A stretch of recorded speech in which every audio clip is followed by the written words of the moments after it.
10, 9, 8, 7, 6, 5, 4, 3, 2, 1, 0. Hey guys, welcome. Sorry for the late night stream. I think some of you may not have seen the message on Discord.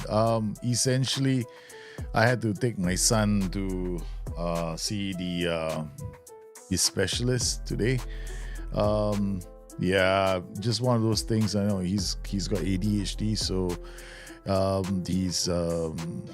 the specialist likes to meet up with the boy wonder every now and then. So just to make sure that his development is going to plan. So I do appreciate those guys who were patient, who got the message. But I'm sure, yeah, he's good. He's good. He's doing well, and we in concert with the specialist always look for new approaches to take with his development. So yeah, all good. Yeah, I just wanted to. We're doing a late night stream, but today is gonna be yeah. ADHD is not bad. It is power. He just has to learn how to use it. Exactly. I think ADHD is quite powerful because hyper focus is something that is I think I might have ADHD too when I was a kid. So I'm not surprised that he has it. Because ADHD is about, if you think about it this way, you are hyper and you got hyper focus as well. So you get these bursts of, you can channel it very positively. So I'm looking for ways and means in which we can channel it. And also teaching him tricks, how to manage memory. Yeah, so there's going to be a challenge. I'm not sure if I have it now. I can't say for a fact that I do, but because I was never diagnosed with it and I never bothered to find out why. I had bursts of focus. I am the same. I can't stay. I can be very focused on something for a while and have this brutal attitude towards it. But no, I don't know if it's the same thing. I can't even compare, so I'm not very sure. So we'll just see how it goes and how he develops over time. So how you guys are? Intanin, how are you? Midoriya, welcome to the stream. Kimpi, how are you, man? Yeah, 4 hours late the stream is. It's not ideal, but moving forward from the February 14 after Valentine's Day, all the streams will be starting at about this time. So I'll be shifting all the streams to a much later time slot. That's so that I can spend more time with the kids and put them to sleep, work on them for a bit, and then start the stream since I don't have to wake up super early to go and pick up the boys. Yeah. They are very easily distracted. They are very easily distracted. So trying to get him to focus on something. So it started on simple things like playing Uno. Yeah. He can stay focused, but I'm teaching him how to count cards. So let's see how that turns out. No? I might turn him into a monster. I never know. Yeah, man. So we never know, no? So it's always quite challenging to deal with kids with ADHD, I think, and dyslexia. So he's got dyslexia and ADHD, so it's a double whammy. I think if it's just ADHD, it's not an issue. Because I honestly think ADHD is not an issue. It's dyslexia that's an issue. Because that will affect your ability to process certain things. So dyslexia can be, but some of the most brilliant people are either autistic, dyslexic, or have ADHD. So hey, man, it's just a different way the brain is wired. Yeah, the brain is wired, not white. It's for some of you, you probably can see the auto translation. If you turn on the stream on Twitch or in YouTube, you have auto translation there, and it just said you have water, friends, relation there, and auto translation obviously is not working very well on the stream at the moment. How are you, man, Spurs fan? Okay, we've got a plan today. All part of what I was gonna do on a new show, but I decided, like all new shows that I do, you guys are gonna watch the bits where I do my homework. Guess what I'm doing today? Okay, so essentially what's happening is this. When you play the game of Football Manager, you got overlapping, underlapping runs, and I keep getting these questions. When do I use overlap? When do I use underlap? So I thought, hey, you know what? Why don't we do a couple of things with overlaps and underlaps, right? So essentially, first up, what I'm gonna do is I don't know if I can call this up. So what I've done is I use Liverpool, right? Yeah, they don't have auto translate on Twitch. Yeah, I don't know why. They should have an auto translate. No, it's like auto captioning. Sorry, not auto translate. Auto captioning. So the captions will come on with what I'm saying. It's not auto translate. No, my bad. Auto translate is like wow. I think we haven't reached that stage yet, man. Auto caption, yes. So what I mean. Okay, so what I've done is I've got these Liverpool. So I've saved it. I've kind of made myself unsackable, so I'll let you guys know that first. 2, I want to know the impact of underlap, overlap. Now, so I created this 4-2-3-1. So one of them has an overlap, the other one has an underlap. The only thing is, for the first 2, I did it like this, right? So with the underlapping, I had total crosses. I look at the whole team. These are total crosses attempted, 1,410 with the underlap. With the overlap, we have 1,421. But if you look at the numbers, right, interestingly enough, when the underlapping, more players are making crosses or attempting crosses, right? When you look at overlapping runs, the players that predominantly make all the crosses are just a few. There's only like about three or four players are doing it. But here you get like at least like 1, 2, 3, 4, 5, 6, 7, 8. I would say 8. Like, you know, if you look at anything above 50, right? So I was looking at this and I was going like, yeah, it's right, because I was looking at these numbers for a while. Like here, open play crosses attempted by one Andy Robertson, 345. Attempted, no. 345 crosses attempted. Trent Alexander-Arnold, 288. This is a crazy number of crosses. So I've been running these experiments. I've been running this experiment just to see, okay, the impact it has, right? So with overlapping, you tend to see a lot more crosses, and it's the players I expect to see. The 2 fullbacks who go around getting all, and then the next one is the substitute corner Bradley, who I promoted. Then you got Costa Simicas. So all 1, 2, 3, 4 fullbacks. Then you got Mo Salah, expected, right? Because he's an inside forward and support, right? So you will see him making some crosses in the game. Okay, and then the next one is going to be Luis Diaz, but Luis Diaz is way off, right? So you can see the numbers. It's quite clear. Then you got Federico Chiesa who comes on, and then he's been playing as a winger, inside forward, so not surprising. Okay, so all the way, the players that are making all the crosses are the ones we see typically, these 2. And so if I'm looking at these numbers alone, right, which is what whenever people ask me, when do I use overlaps and when do I use underlaps, right? So looking at this, overlapping, when I have overlapping on, predominantly these guys. Okay, then I'm looking at the tactics, and I look at the first in the Premier League.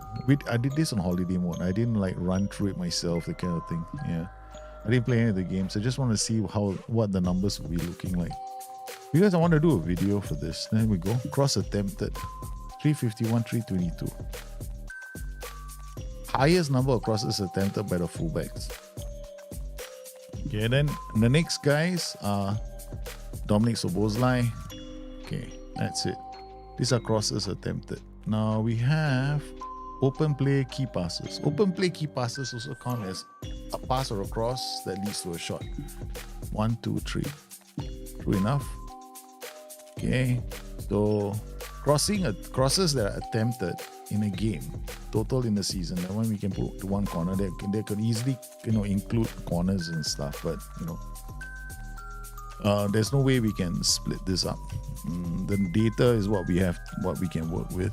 Okay, so crossing attempted, crossing, then we can see the guys who are creating goal scoring chances. So a lot of your chances are going to come from crosses. Now, what can we tell about through balls and stuff like that? Now, through balls is a lot harder because you don't normally see anything here that says through balls, you know, nothing here. There's nothing inside here that tells you they are making through balls, right? Open play crosses, you have. Open play crosses attempted, 9.63 per game, 7.45. Open play expected assists, not really important. I mean, open play key passes, again, any kind of open play pass that leads to a... Problem is that there's no open play key cross, right? Because in Football Manager, key pass means any pass that led to a shot. Okay, so looking at these numbers, it seems to bear out the fact that when you're playing an open overlapping, you get a lot of crosses, right? Okay, so now you load the other game in. Got two, no? So I got one more here. This tactic, all underlaps. Hey, Atterberg, how are you, man? Hope you have a great stream. Thanks for popping in, man. If you are here, I'm going to have a great stream. Here's some video of Auto Club now. What do you mean Auto Club? Auto Club? Auto Dub. Yeah, Auto Dub. I think some videos might have Auto Dubs. Yeah, I'm trying to see if I can get my... I know I do auto translation, but then it allows for dubbing. Yeah, so I'm just seeing whether it's possible. Okay, so now this tactic... I mean, this is not about the tactic, not making any better or whatever. I just comparing, keeping them as similar as possible. So we've got this in same roles, okay, exactly the same roles. No, as far as opposition instruction is concerned, no opposition instructions, okay. All right, and then we come into the squad, and now we look at the open play cross attempted. Now Andy Robertson. Now notice one big name is missing here, no. Connor Bradley, where's TIA? Draw to 136. Previously, we had a big number for TA, right? So now it's 252, Connor Bradley on the right flank. I mean, one could argue maybe it's injuries. Nope. 41 appearances for Andrew and 44 appearances for TA. So the crosses he attempted far lower. Then you can go into the tactics and then go into Premier League and then look at the stats of the player detail, and we jump into crosses again. Open play crosses, where are you? Crosses attempted. Now we go crosses attempted first. Remember the earlier one was 284. So I put it here already. 200 and what was it? 345 for Andrew Robertson and 288, right? Look at this now. Andrew Robertson, 264 now. That's it. TA, 160. So if I look at...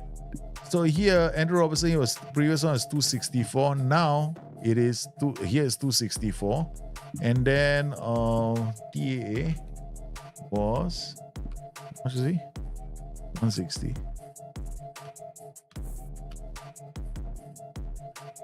All right. And then we're looking at open play key pass now, okay?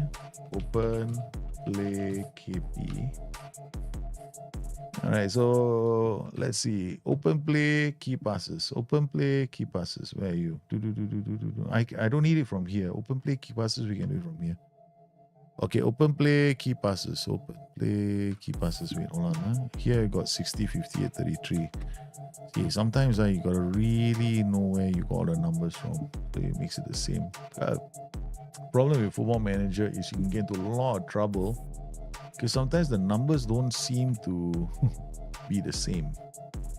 Open play key passes, this per 90.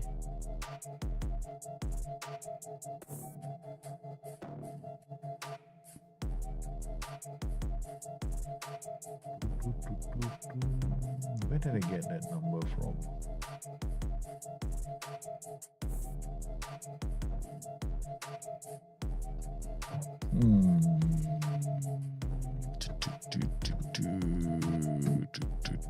Open play crosses, open play key passes per 90. I can actually put it the thing here where I don't want to do that. Open play crosses attempted 252. This guy was 136. Open play key passes per 90, 177, 284. But I want a big number. I think I'm gonna remove this so I get consistency. Okay, so open play key passes per 90. Okay, open play key passes per 90. For Andrew Robertson, 177. The highest will be Connor Bradley, 284. Then 188, 184. So Connor Bradley was 2.84. Because this is all leading to shots on goal. 1.88. Then TAA, 1.88. Now I'm going to compare this to the other game.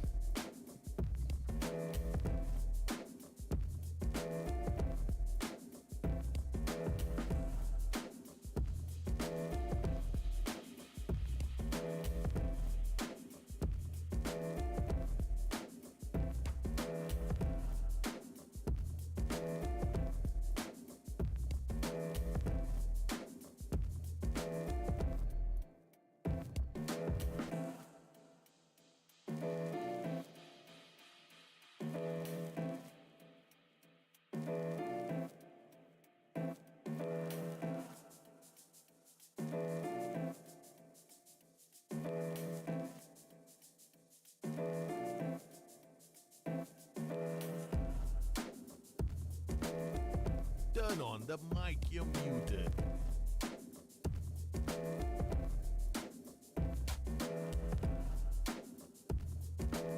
Look at the number of players who led to shots, man. Okay, I'm going to check here.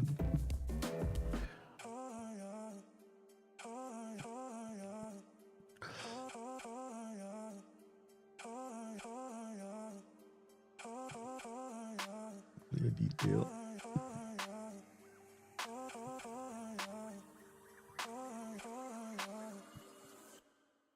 There we go. Open play key passes. That is what this number I actually wanted. Okay, so it's got 60, 58, 53. 60, 58, 53. Open play key passes. This is total open play key passes. All right, for the season. Okay, this is leads to a shot on goal for a teammate. This is really important. It can be a pass or a cross. So that's what I wanted. So 60, 58, 53. TAA. Oh, this is good. This is all I wanted. Okay, open play. Was it open play key pass, right? So we got TAA with 60. Then we got who was the other guy? AR with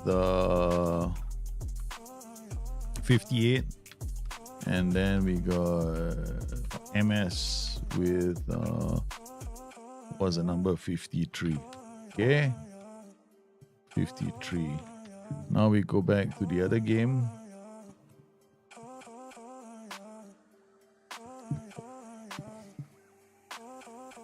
That was now we go to underlapping. I was muted just now. Offside shots still count the total XG? I don't know, man. If it is, then it's a bloody bug.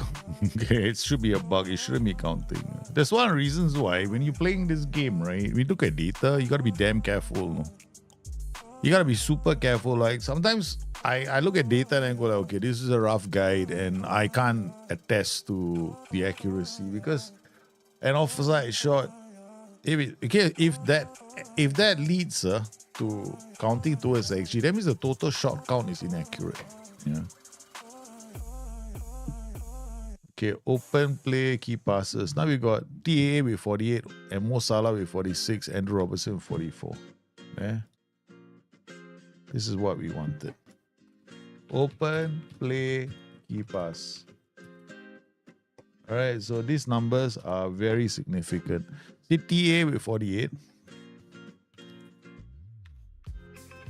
And then we got Mo Salah with 46. And we got Andrew Robertson with 44. Why is this number so important to me? Because we've got crosses, right? Total sheer number of crosses. So firstly, with overlapping instructions, you tend to see a lot more crosses, right? Okay, so do these crosses or passes lead directly to a chance at goal? Okay. Open play key pass. Here we got 60 from our boy, and then we got 58 from Andy Robertson and 53. So all of those passes or crosses led to a shot on goal, right? Now, if I looked at the numbers as well, there were 19 assists to through balls, 43 assists crosses, 31 goals from corners, open play key passes basically led by TAA, Andy Robertson, and Mo Salah.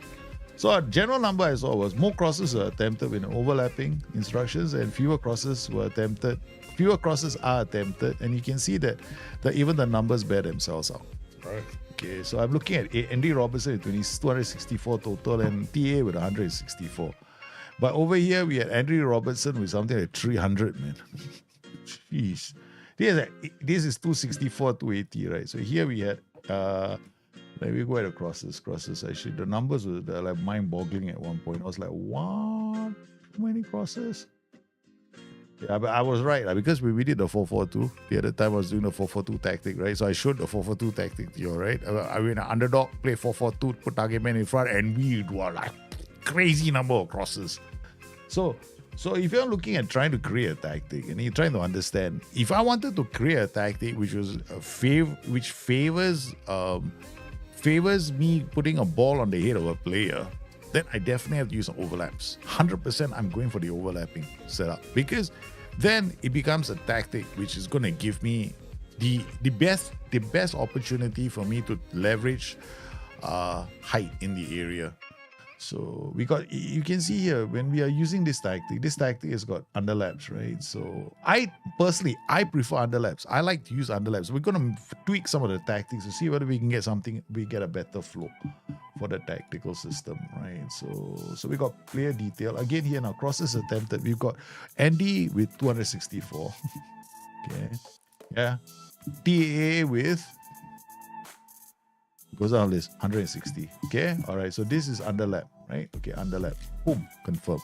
All right, now we go to overlap. Overlap.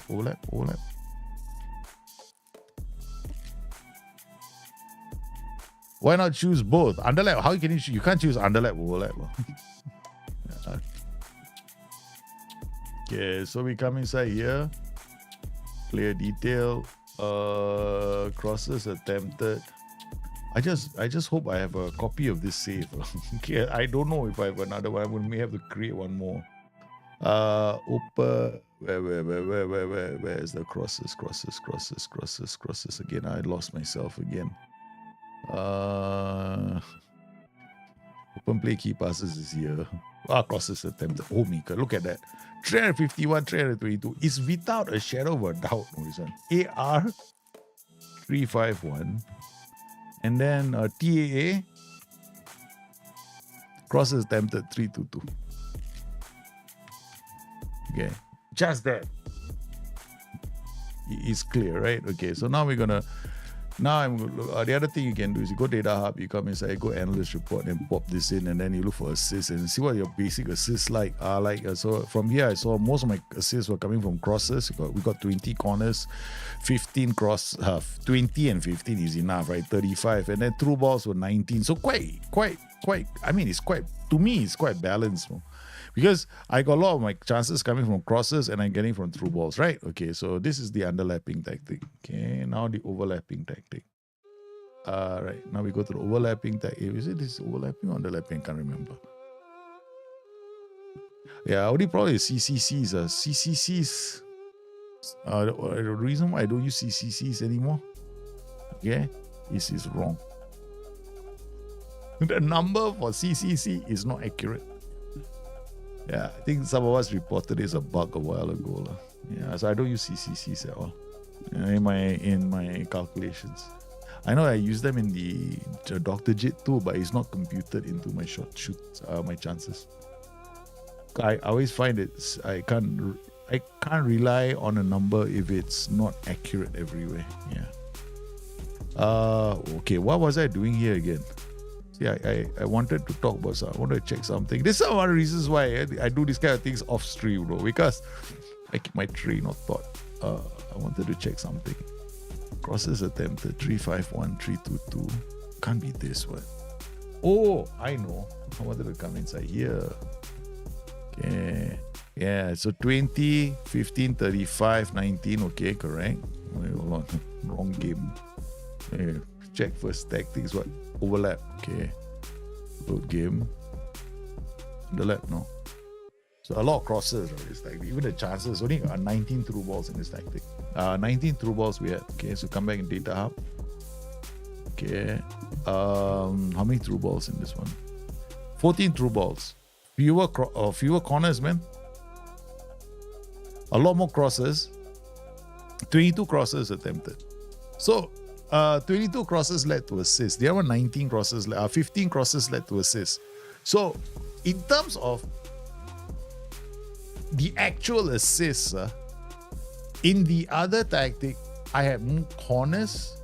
So it would seem, right, with the underlap, right, because I have this theory in my head that underlaps make it easier for you to cross the ball successfully. Okay. The success rate of an underlap when it comes to crosses is much higher. Why? Because there's another player beside you and you can do the Kevin De Bruyne kind of cross. Whereas in the other one, it goes behind and you got to deliver it from a further point, right? So you're going towards the line. So here we got fewer corners. We had more crosses. We had through balls of 14. Okay. This tells us the assists in the domestic matches in the last 50. Okay. All right. And then we come to squad. Open play crosses, and then open play, we go for open play key passes. All these led to shots at goal. They have 2.84, 1.88. So here is 2.84 for Connor Bradley. Open play cross that led to a shot on goal. Here 1.88, 1.84. You can even look at this and then come inside here, player detail. Where's open play, key passes? 48, 46, 44. 48, 46, 44, 60, 58, 53.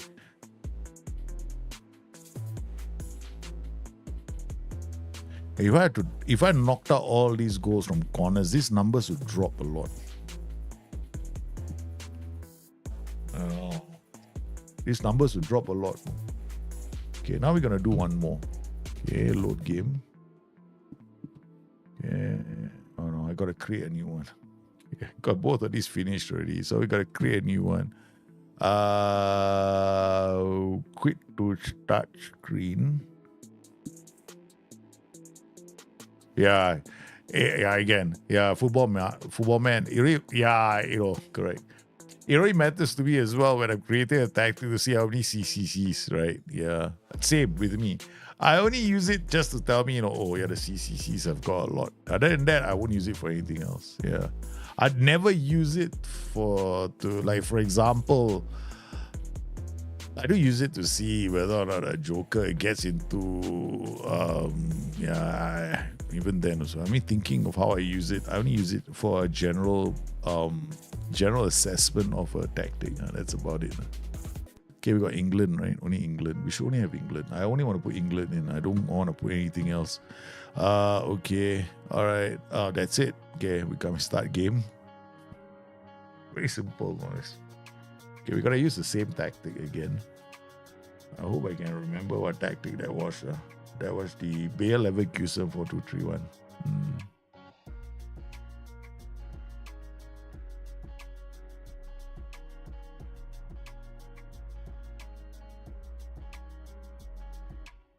If you don't choose overlap underlap, you still get overlap underlap.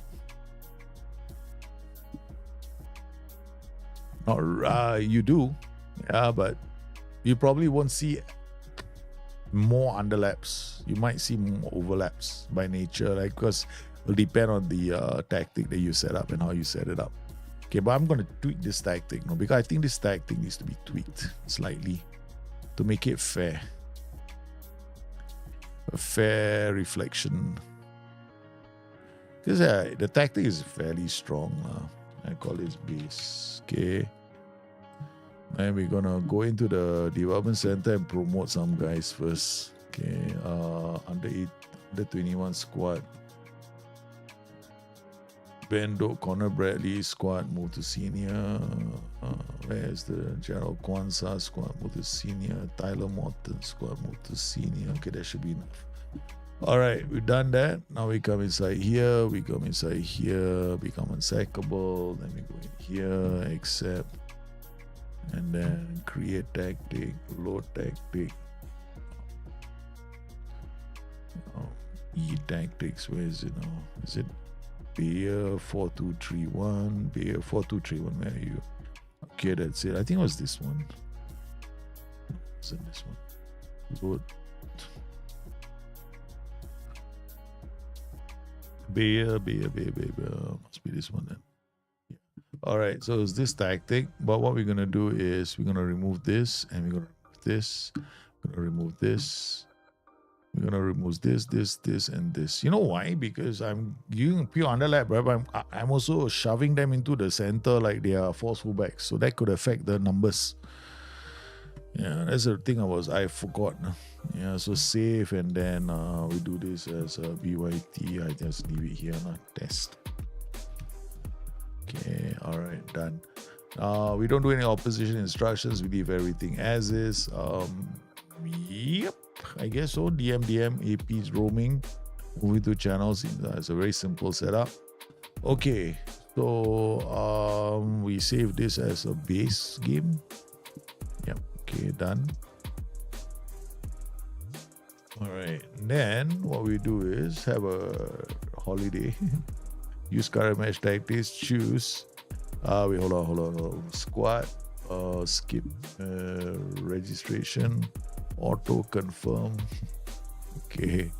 File. Save.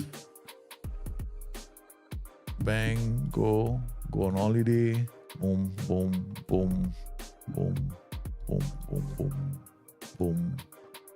20th, and off we go. That's it.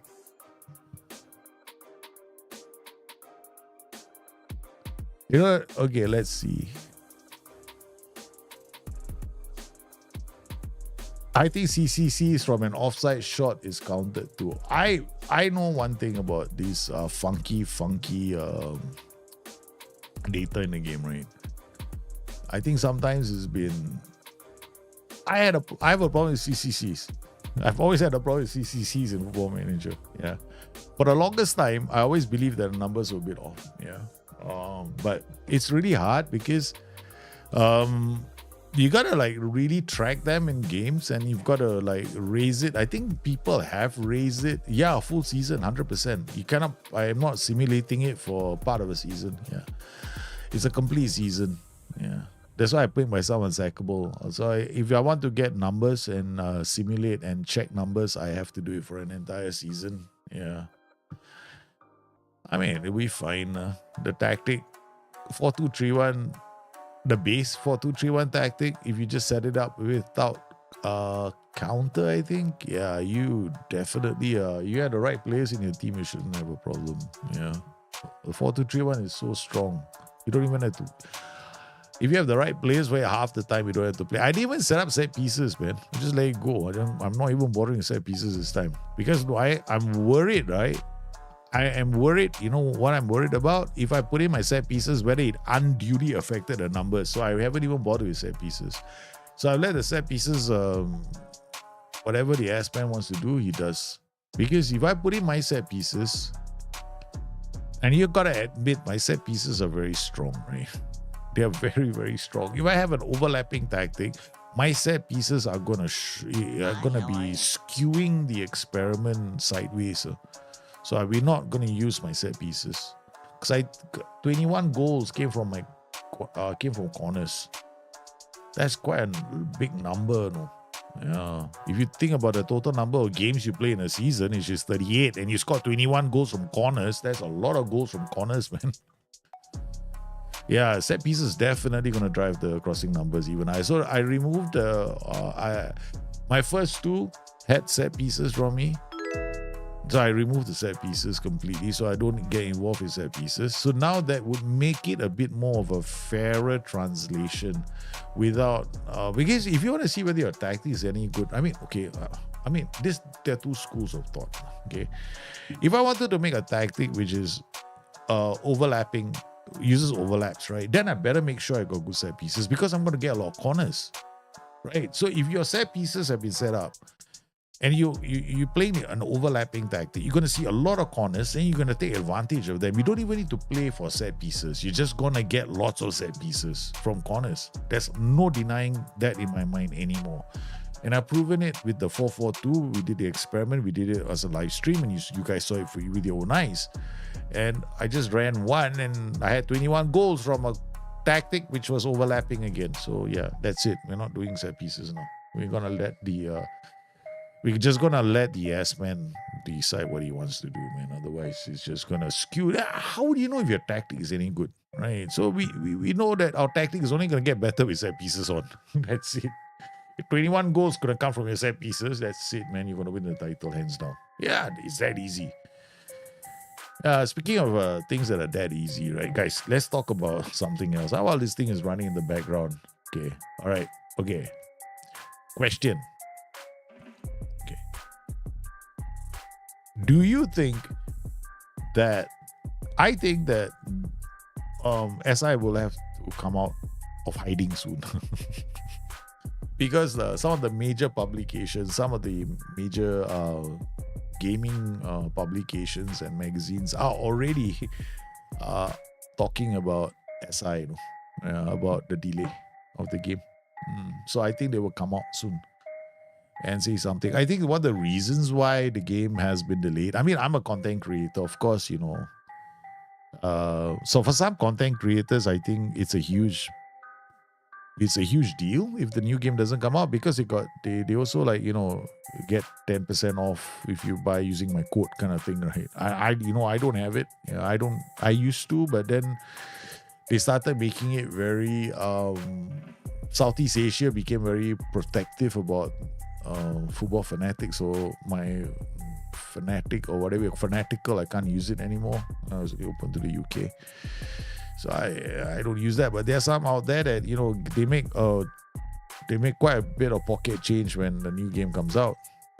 So for them, of course, the delay is not good. But I'm looking at it going, okay, fine. I have nothing to gain or lose, right? Except for patrons of the channel. But apparently you like my sense of humor, so that keeps me going. But I think that the game might be delayed by at least a month or two, maybe a month. I think there's a licensing issue because it's too iffy already, because we are in the first week of February.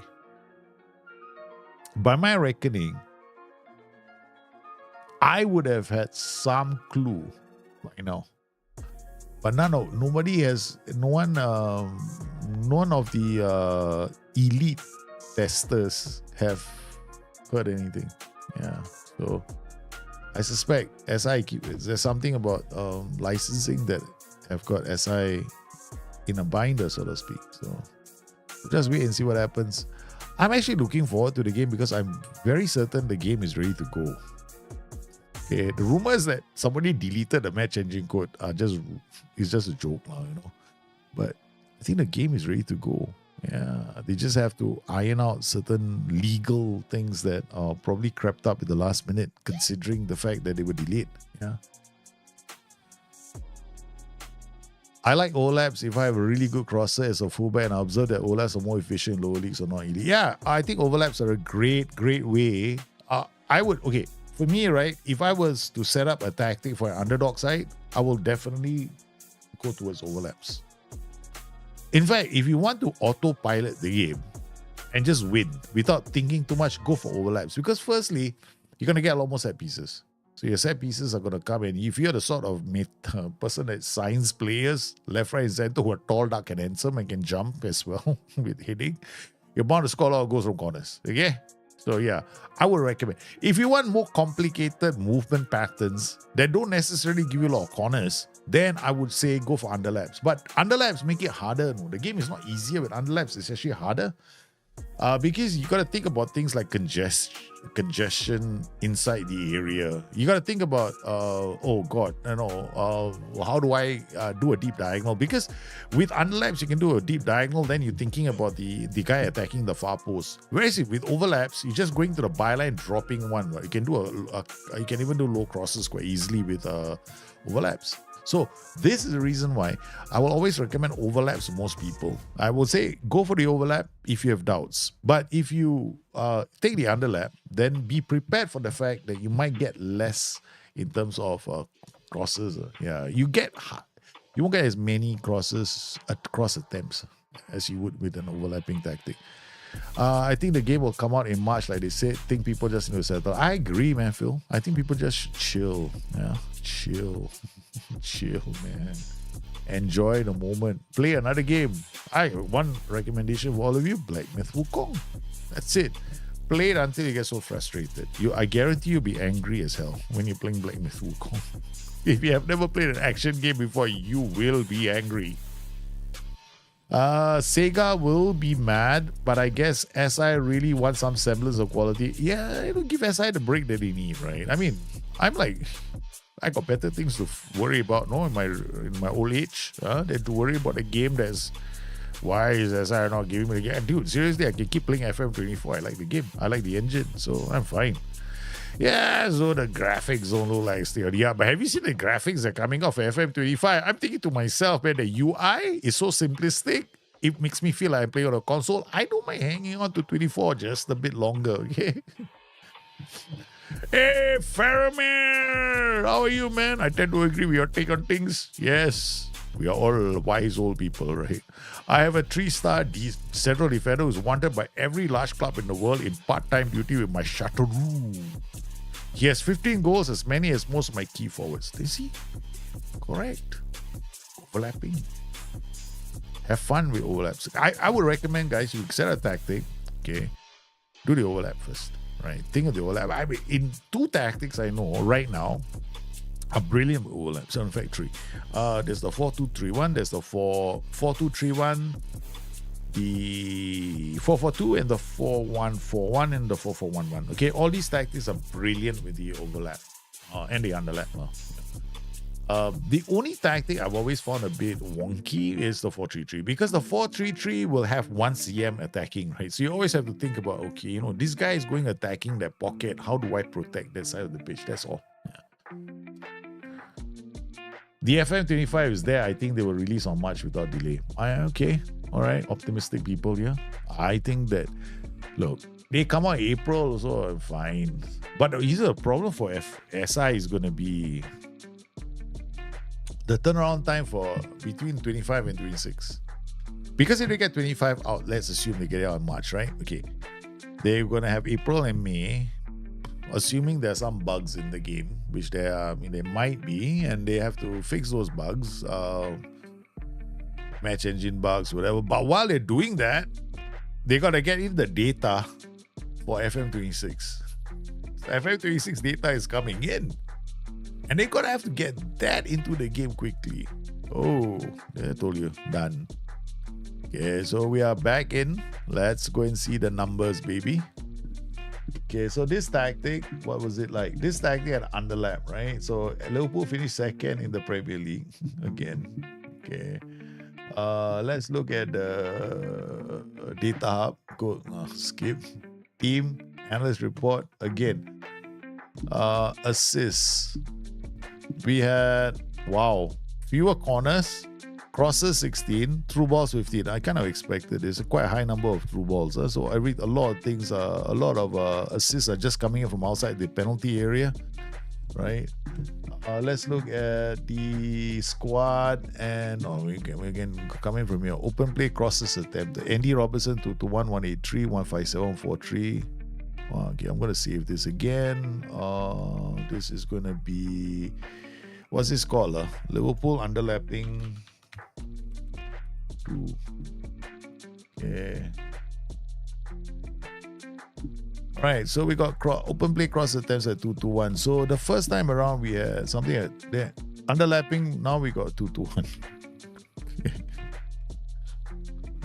Number drop, no? And then dot Joe Gomez and then 187. Look at the open play key pass per 90. Look at the numbers, how they dropped. You see the number of midfielders now getting open play key passes. Now we don't want to look at this number here. This number is not going to, that one's per 90. So we're going to come in here and go for the total numbers. Okay, crosses. Open play key passes per 90. Something must be wrong with my eyesight now. Open play key passes, there we go. Now look at this. Earlier we had better numbers, right? Now it's 46, 43. So now the highest number of open play key passes comes from Mr. Alexis McAllister, who was playing as a AP. So the second guy is 43. Wow, that's big. No, that's a big change, man. Crosses attempted. Andy Robertson 197. Trent Alexander-Arnold 170. So it's actually lower, man. 197. And then over here we got him at 170.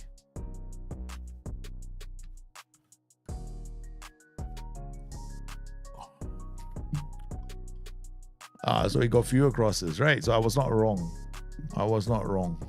Looking at the team corners, let's go back here. There we can check it from here. Team detail, corners. Go from corners. Liverpool 7. Pathetic. Yeah. So underlaps, we see a lot of through balls from him. A lot of chances are created by this guy, which is what I expect with underlaps. So underlaps, right? I will see these guys coming in. Most of the shots will come through this side. They'll be underlapping, looking for underlapping runs. Now naturally, I can make this. I can create more through balls through the center. That's not a problem. But we wanted to make it very balanced. Okay, so we got all this. There's no more funky sit narrow like false fullback. Okay, we now load the other game in. Liverpool base. Okay, everything is set up, right? So now we do the overlaps. Now one side overlap, one side underlap. Yeah, okay, we can do that too. We can do that too. Okay, now we got this side. We're gonna put an overlap. Okay, that's the only difference, no? Okay. All right. So no OIs. Once again, Assman is doing all the set pieces because we do not want to influence set pieces in any way whatsoever. Okay, with our own super set pieces. Liverpool overlapping too. Yeah, all right. This to me, this is fun. I mean, sometimes I want to do like things, I just sit down and go like, okay, let's spend the whole day doing this.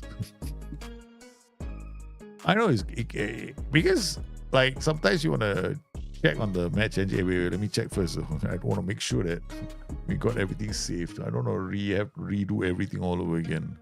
Choose 24 May the 20th, and then we can go on holiday and we can go back to chatting once again. Yeah. Okay. Daljit, when you say you could create more through balls, did you mean make it narrow and put pass into space? I'm already narrow. I would say you want to give the player more options to find players in the area with through passes. That means you give him more passing options. Now, we already had that playmaker with the highest number of open play key passes, right? So in that tactic alone, it's very clear that the way it was set up, we got underlap on the left, underlap on the right? And then we got fullbacks not doing the come through the middle anymore. Remember when one of the ways in which I managed to get high cross conversion with underlaps, right? Because my cross conversion with underlaps is very high, okay, compared to an overlapping tactic. Why? Because I wanted the Kevin De Bruyne cross. So to get that cross in the game of Football Manager, what I normally do is I play false fullbacks. So they are also coming inside. So there's a player coming inside and there's always going to be a passing option there. So he can always pass that ball to that player, and that player is in actually a very, very prime position for him to do a diagonal to the far post. So it makes it brilliant because then he either plays it back to the fullback or the fullback takes the ball and he plays it back to the winger or the inside forward who can play the pass. So that in that sense, you can get these kind of high percentage crosses, which is the reason why I also play on narrow and play false fullbacks. Now, your question was, if I wanted to get more through balls, how else can I get it done? A, one is we play narrower, right? B, we also give them more options to pass the ball to. In this tactic, if you notice, I only have an advanced forward. That's it. What else? Just one guy up there. So, if I wanted to, I would have to add more things like my libero. Remember the libero system that I have, which has got one guy running up the pitch and then we got a roaming playmaker moving up. Then I give them plenty of options for players running into the area. See, so you're gonna have to. You want to give more through balls. You have to give more options for players that are running into the spaces. Yeah, as well. So it's not just one, or it's just not. You don't get more through balls just by putting an instruction there. You're gonna get. You can help it with the narrow, the 100%. Did you send your coaches to take lessons? Do you send your coaches to take lessons? What lessons? Nothing, man. This is an experiment, and all the coaches are doing the same thing. Nothing. I have not changed training. I have not set up the set pieces. Training intensity is normal. Everything is normal. Nothing has been tweaked. So that I keep all the... In my mind, then everything is constant. Yeah. I mean, if I wanted to, I could zero all the attributes, but then that becomes unrealistic. Then that kind of a save never occurs in the game. So I need to, and things like, everybody's got the same attributes where I will never do that because it doesn't exist. So for my logic, I know some guys like to do it in terms of a tactic, right? So I get the argument when you want to make all the attributes the same so that you can see how a tactic plays out. My issue with that is, that's the theoretical part of how a tactic plays out. And most people will be able to figure that out if they are any good at tactics. So for me, I just want to see if I can make things work a bit differently, I guess. Mr. YDDDD66. Hi, Dalji. I see a lot of AI tactics tend to play inverted winger inside forward without any overlapping fullbacks or wingbacks, like inverted wingback or inter. What's the point of that, as no one is going to provide the width? Very good question. Very good question.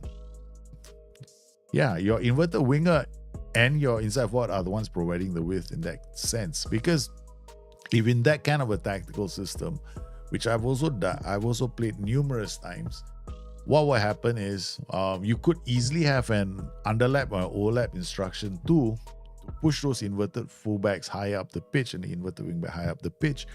Your width will come from those those inverted wingers, but they'll start out wide and then they come inside. So that's what they do, and the chances are they're playing them on attack duty because they can afford to play those roles on an attack duty, which is what I like to do with some of my tactics. If you have not seen, I think Gambit, for example, played with inverted fullback, right? And then it used the libero. So I got a 3-man backline. And then I have the wingers stretching the pitch, and I've got these players running through the middle. So you can use inverted fullbacks. Your width will come from the wingers. Yeah, it's how you get the roles in the middle. You're going to use positional play roles to push up, and then your inside forward, your inverted winger will go even wider, giving you that control of the pitch. Yeah. So that's how the AI does it. And you can do that too in your game. Pay attention to what the AI is using in midfield. You should always look at the AI's roles. In fact, I would recommend when you play Football Manager, always look at the AI's roles in midfield. Always do. It's going to be your biggest clue as to what you should be doing yourself. Whether you need to make a tweak, or whether there's going to be an obvious weakness in the system. But I tell you something, don't make your life's purpose about countering tactics. Don't do that. It'll make you a miserable Football Manager player. If all you do is go into the game, right? I mean, can you imagine this? All you do is you go into the game. Every time you see the role change, you tweak your tactic, you're gonna cry, man. Every day you're gonna get a heart attack. So please, my best advice to everybody is look at your tactic, make it work the best way you can. All right. Okay, learn the simple instructions they give a football manager. You don't have to make so many different. You don't have to do so many different things. No. Okay, things. What are the things that you do in football manager? What are the simple changes you can make? Mentality change. Why don't listen to people who say that mentality is the once you stay on one mentality, don't change. No, you can. It drops your defensive line, your line engagement. You can do that. It's no problem. Okay. Very good thing to change. The other thing you want to learn is tempo. Your players rushing their shots too much. Drop your tempo. Very good. Another thing you should think about changing is low cross. Sometimes don't have it on. Right. Because you don't want your team to take so many chances by pushing everybody up the pitch so they can get somebody to cut back on the byline. What if you are Ipswich Town and you're playing Manchester City? You think you can get away with that? Doesn't seem likely. I played Everton the whole season. I didn't even go low cross. Everything was mixed, man. So I was like, no way am I going to the back line. Arne Slot, when he makes his changes, most of the time his tweaks are rolls. I don't know if people have realized this. A lot of the time is rolls. Yeah, he makes a few role changes to his team and gets players like, okay, I want this guy to drop a bit deeper so he links up play. Against Bournemouth, he made a tactical change, but it was more of a role change. Everybody's still playing the same positions. He just got two guys to drop into the half channel. So every time that they could, it was basically focus play. That's it. That's all he did. I had focus play, and that's it. Then my problem solved already. Yeah.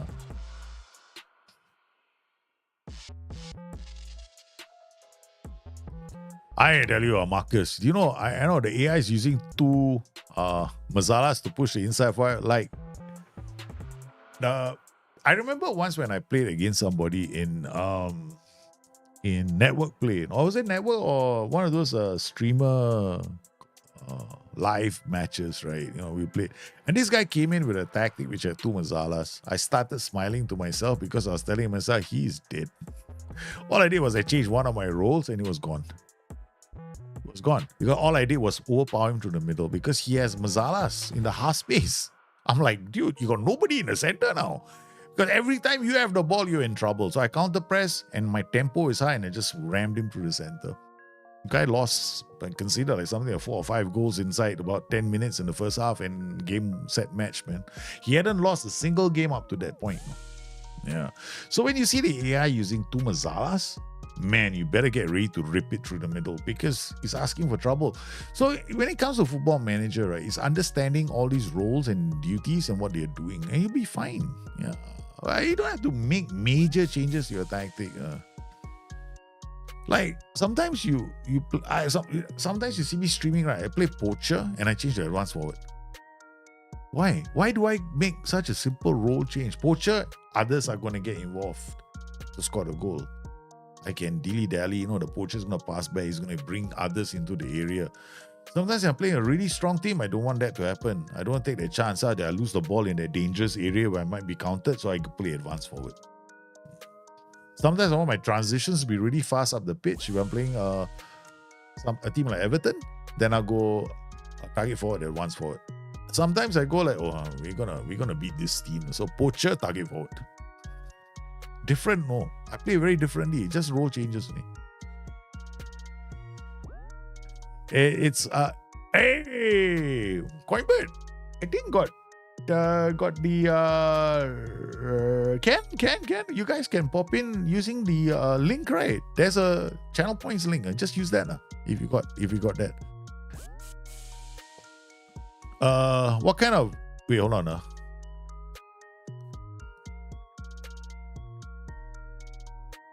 Get it? So when off the ball, that kind of is going to provide width rather than drift dots. Yeah, correct. He's going to drift. He's going to provide that. What you call it? The Yeah, he's pro and pride. But look for the roll in the middle of the park. Okay, now let's do this. Okay, next experiment, right? Overlapping, right? Oh, coincidentally, again, top champions. Okay, 2 times, right? We've been running this test. Okay. All right, data up. Let's go data up first. Boom. Drop in the data up. Look at this report. 33 of the 97 assists in the last 15 have come from crosses. Guys, now we are not setting out set pieces to take advantage, right? So look at that, man. 22, 7. Okay, a lot of crosses in this tactic. Okay, so let's look now. Premier League and then player detail and look for crosses. Where are you? Crosses attempted. Okay, all right. Now we go for crosses attempted. Now 220 crosses for Andy Robertson. Joe Gomez with 214. Trent Alexander 189. Dominic Szoboszlai with 191. Look at the difference, man. Now we got more crosses attempted by the team, but not as many as before, right? I managed to get even more crosses when those guys were playing as false fullbacks. I managed to get a lot more crosses when they're false fullbacks. Team detail. Let's go for crosses completed. Liverpool completed 207 crosses this time. Highest number of crosses, but we have more players making crosses. Right. Goals from corners, Liverpool only 9. Didn't exploit we did not exploit anything. So highest 207 compared to we save this game. Liverpool overlapping 2, right? So Liverpool overlapping 2. This one, what is this? This is 3rd of July. Okay, so we go Liverpool overlapping 2. I'm just gonna put Finn. Okay. All right. It's on load, and then we had this Liverpool underlapping 2. Okay, let's see the total number of crosses of Liverpool. Yeah, sorry. I forgot to change the screen for you guys. My bad. Okay, squad. We had 202 crosses of Liverpool just now. Team detail, crosses here. 180 crosses as a team. Okay, when they were using the underlapping tactic, right? Okay. Underlapping tactic, they had 100 and what was it again? 100 and team detail, 180 crosses. Okay, attempted. Load game. When we use the overlapping tactic as a team, right? We had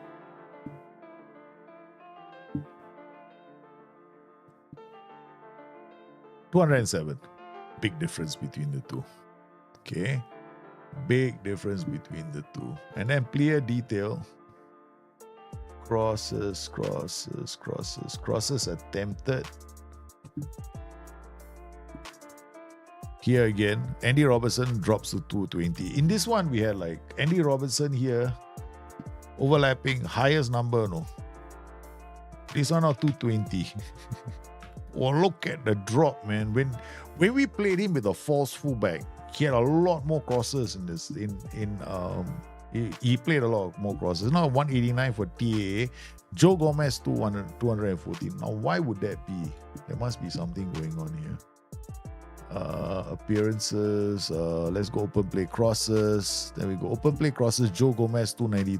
Open play crosses attempted 292, 255, 171. Okay lah, it's still quite a lot of crosses. For an overlapping tactic. Open play crosses attempted 292, 255, 171, 164, 150. Right. Then we look at underlap. We do 292, right? So underlap, 292. I like to look at those numbers. It's easier for me, 221. Underlap, far lower. But you see the number of players making crosses, a lot more. There are a lot more players who are making crosses, open play crosses, right? When you're doing underlaps. But you are not depending on the fullbacks alone, right? So here with an overlapping tactic, you tend to see more crosses being attempted by the fullbacks, right? But the number of players making crosses, that drops a lot. See? So we got like 292 from the fullbacks. Andy and TAA. Was he injured? 40? No, he wasn't, man. 45 and 47. They play a lot of games. What the hell? What position is he playing in? Don't tell me you're on funky tactic. Your change tactics cannot be. Okay, let's just randomly come into this game. Better be using the same tactic. No, bloody hell, go back and do all over again. Yeah, it's okay. I know why. Oh, this ass-man does a lot of substitutions. Yeah. Open play. Why, not too bad, huh? Yeah.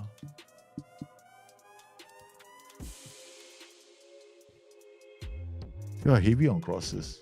Tactics. Overlap. That's it, you know. I keep doing this over and over again, no. This one is far lower. I noticed one thing, now you got no, now we don't have, right? Okay. Want to try one more? Okay, Okay. Now we try. Somebody said overlap, underlap, right? Okay, we do one overlap, underlap experiment. Okay, low. Okay, we do one overlap, underlap. Okay, overlap, underlap. Now we have to think, no? Okay, overlap, underlap. Where should we put the overlap, underlap? Okay, all right. So what we'll do is we do an overlap here on the left. Okay, and we do underlap on the right. Okay, but let's make it even more interesting, right? Because we want this guy to be doing drifting crosses, but then we might affect this guy. Let me think. Okay, let's not do the false fullback first. Okay. Overlap, underlap. Okay. Got nothing better to do in our world. Got absolutely nothing better to do without time. Okay, choose. Okay, confirm. I always felt this way about overlaps and underlaps. Right? Okay. Have we done everything correctly? I think we have, right? Have I saved this game? Yeah, overlap, underlap. Okay. I don't like to do things twice, man. Okay. Is a tactic in or Coimbert? Are you still there?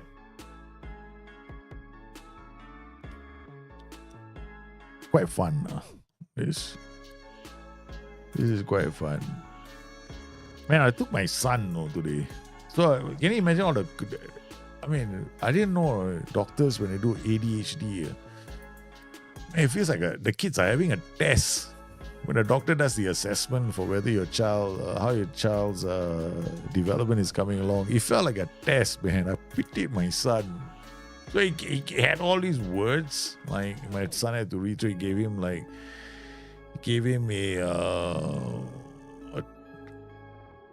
story to read, and then after that he made him and he asked him a couple of questions, see whether he comprehended it, and then he had him speed read letters. I was like thinking to myself, damn, I don't want to be my son in this position, man. Okay, I was thinking to myself, man, this is tough on the kid, man.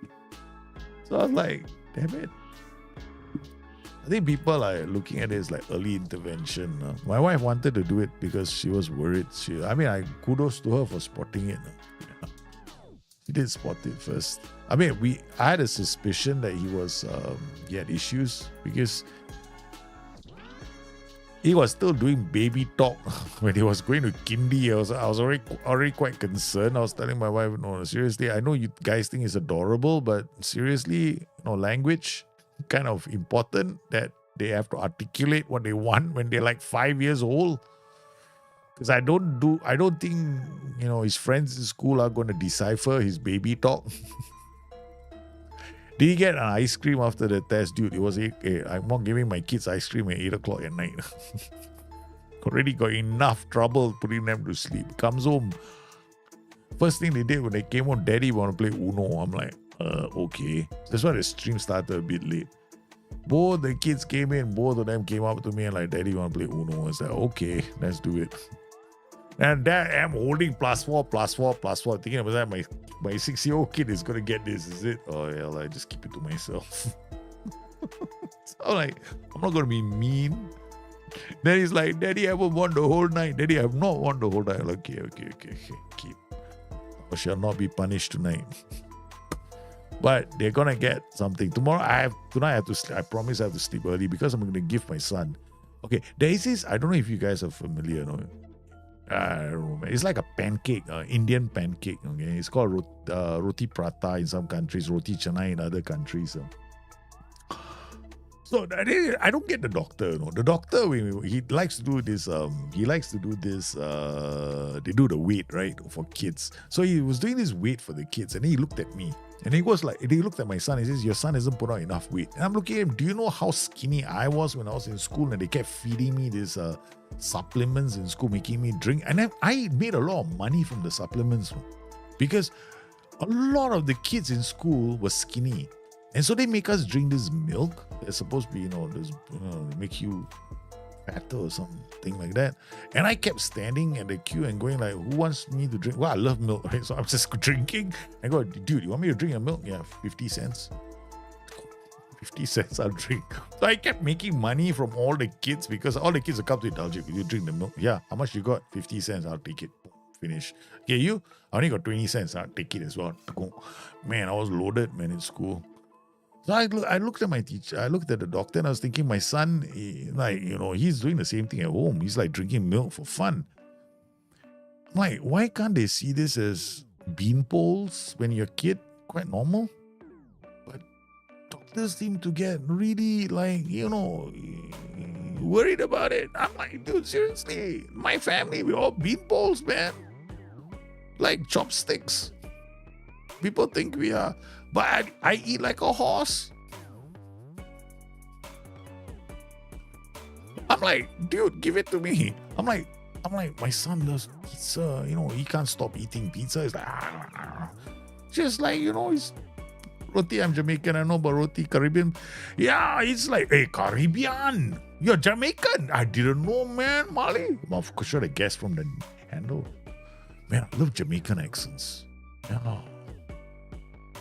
Is that where you get 80? A lot of my... In fact, I'm considered short, no? In my family. Because my dad was there. Okay. All right. My brother is there. I'm short, no, in my family. My grandfather was there. And then I went to see, I went to a family home in India, right, once. And then they showed the armor. Because we've armor in our house, So the sword that my great-great-great-great-great-grandfather used, right? Okay. I looked at the sword and I went like, holy guacamole. I was a kid. I was about 14 years old. I swear to God, no, to me, the sword looked like was as long as me. It's like, those are long swords, right? It was a long sword. My family. So it's like, yeah, they're big, man, my family. My family is big. Huge for this. Best way to go, my dad enjoys food. Yeah, I know. Right? Spurs fan. Why can't they look at people and go like, this guy is skinny because he's got high metabolic rate. Have you seen my kids run? Yeah, but I get it. People see this, they want them, I don't know, they want pudgy. First they want them to put on some weight, and after that they go like, they put on too much weight. It's hilarious. Okay, let's see. Discord loaded, and I got a message of Coinbird, and then we download this. Okay, we got that. Ding, ding. Okay, we'll put this in later. I'll just ding, ding, download, and then go BYT. Where's BYT? Now we got this one 433, right? This guy. Okay, copy E, go to Sports Interactive. We can look at tactics too, since we're doing all kinds of funky things right now. We did do bring your tactics, but of course, if you got channel points, guys can use it. Sounds like big sugar. So yeah, tomorrow is gonna be prata day for the boys. Yeah, suppose gonna put what they call roti telur. Telur means egg. So the doctor had to go spin it one more. No, here I want you to put this. This is the doctor, okay? Bread, This bread was already got margarine inside there. Okay, so it's a bit of oil. Okay, so okay. Then he wanted to add an egg to it and cheese. And I'm thinking to myself, dear Lord, talk about going overdose that. I'm like, dude, seriously, that's too much though for me. I'm like, I can't eat that. That's too sweet. I don't think my son will too. My son doesn't. I mean, he has a sweet tooth, but he's a bit like me. I know there's a bit. It's a bit too much.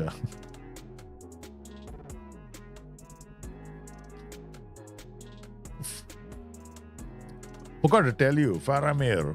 First time in CMFM for me. Chateauroux taken over by Qatari tycoon.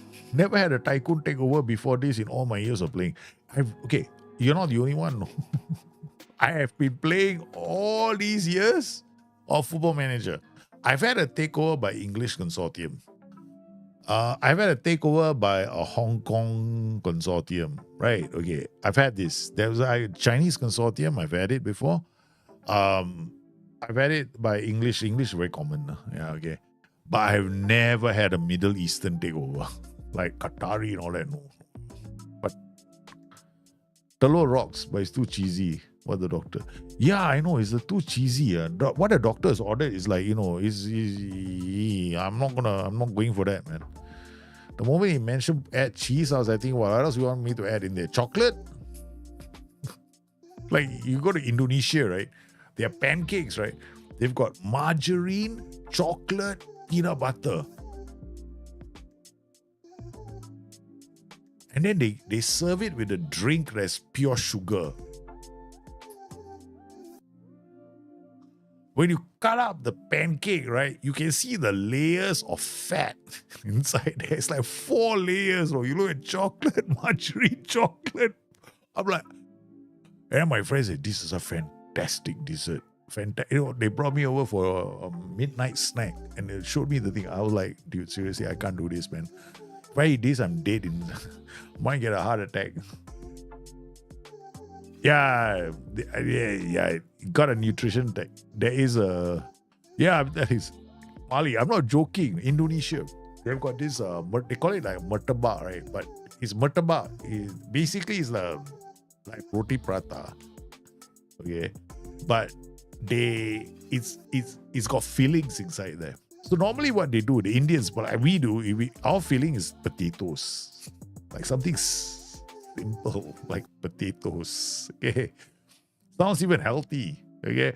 But their filling is chocolate, margarine, peanut butter. They load it with so much sugar and then they give you a sugary drink. Instant diabetes. You're absolutely right. I swear to God, I am not lying to you guys. Okay. I was brought to a place because when you're out there, you're binge drinking with your friends. I mean, this is way back in the 90s when I was young and irresponsible, Yeah. So you're drinking and your friends, they recognize that you have you love life to the fullest. So they bring you to a place where you can enjoy life to the fullest with food that they like. Crazy. Yeah, can we find that? Okay, hold on. Okay, I want to see whether I can find it. Okay, Indonesia. I can't remember what the name of the drink. Crazy. Murtabak. I think is chocolate. Peanut butter.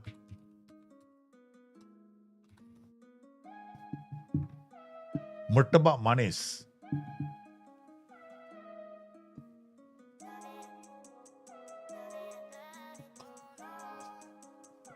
They call it murtabak manis. Correct. I mean, murtabak manis is a thick, sweet Indonesian pancake. This is what it looks like. That's often topped with cheese, chocolate, peanut butter, and condensed milk. I was not joking. Okay, watch this. Okay, this is what they do, though. Okay.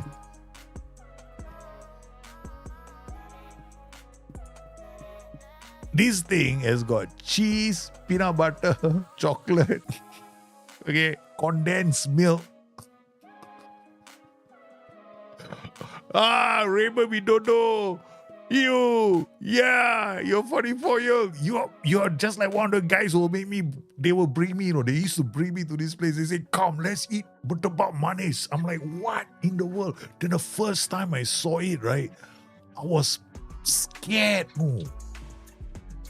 But I tell you something, the way they wall up this terang bulan, moonlight, right? You usually get this in the middle of the night, right? If I'm not mistaken.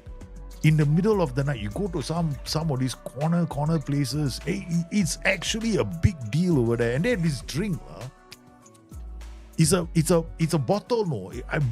Teh bottle, is it? Teh, something like that. No? It's called teh bottle, something like that. I remember it's in a bottle,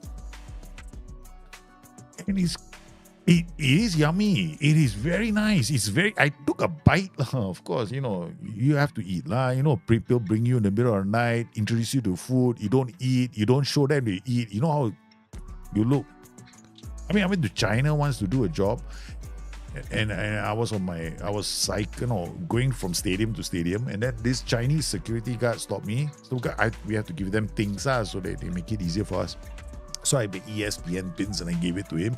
And then he insisted I smoke a cigarette with him. Chinese cigarettes can kill you on the spot. So I had no choice. I had to smoke a cigarette. So you had to be polite. I almost died, man, choked to death. But this is, oh my God, this is huge. This is murtabak manis in Indonesia. Look at this, right? Okay, chocolate keju. Sugar, salt, beaten, margarine. This is quite simple. Possible filling combination: margarine, condensed milk, peanuts, crushed, chocolate, rice, cherry. But this is quite safe. This is not so crazy. Yeah, that's not crazy. Okay, let's do the second one, right? So this one we did the underlap overlap, right? Okay, so they didn't win the title. It's okay. Team detail, let's crosses completed. Lowest 174, right? Data hub, skip. Team, analyst report, boom. Assists, through balls, 22. Cross heavy tactics though. 33 of the total 84 assists have come from inside the penalty area, have come from crosses. So I think, right, because I believe that whenever you take a tactic, right, and you have underlaps, you get through balls as well. So because widest player holds up the ball, and then we had what's the word for it again? We didn't have the force fullback, right? But we have the underlap on the right. So underlap, he can still underlap, right? So widest player holds up the ball looking for inside run. So the fullback, so here, sometimes TA might come inside, I don't know. But you can still get quite a few through balls. But we play on balanced mentality, which is kind of like, let's keep it neutral. So far, not too bad. Then we're looking at crosses attempted. Look at that, 318,255. So on the left where Andy Robertson was operating and we gave an overlap, he had a hell of a lot of crosses.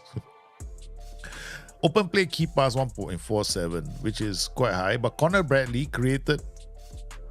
Connor Bradley was quite phenomenal, man.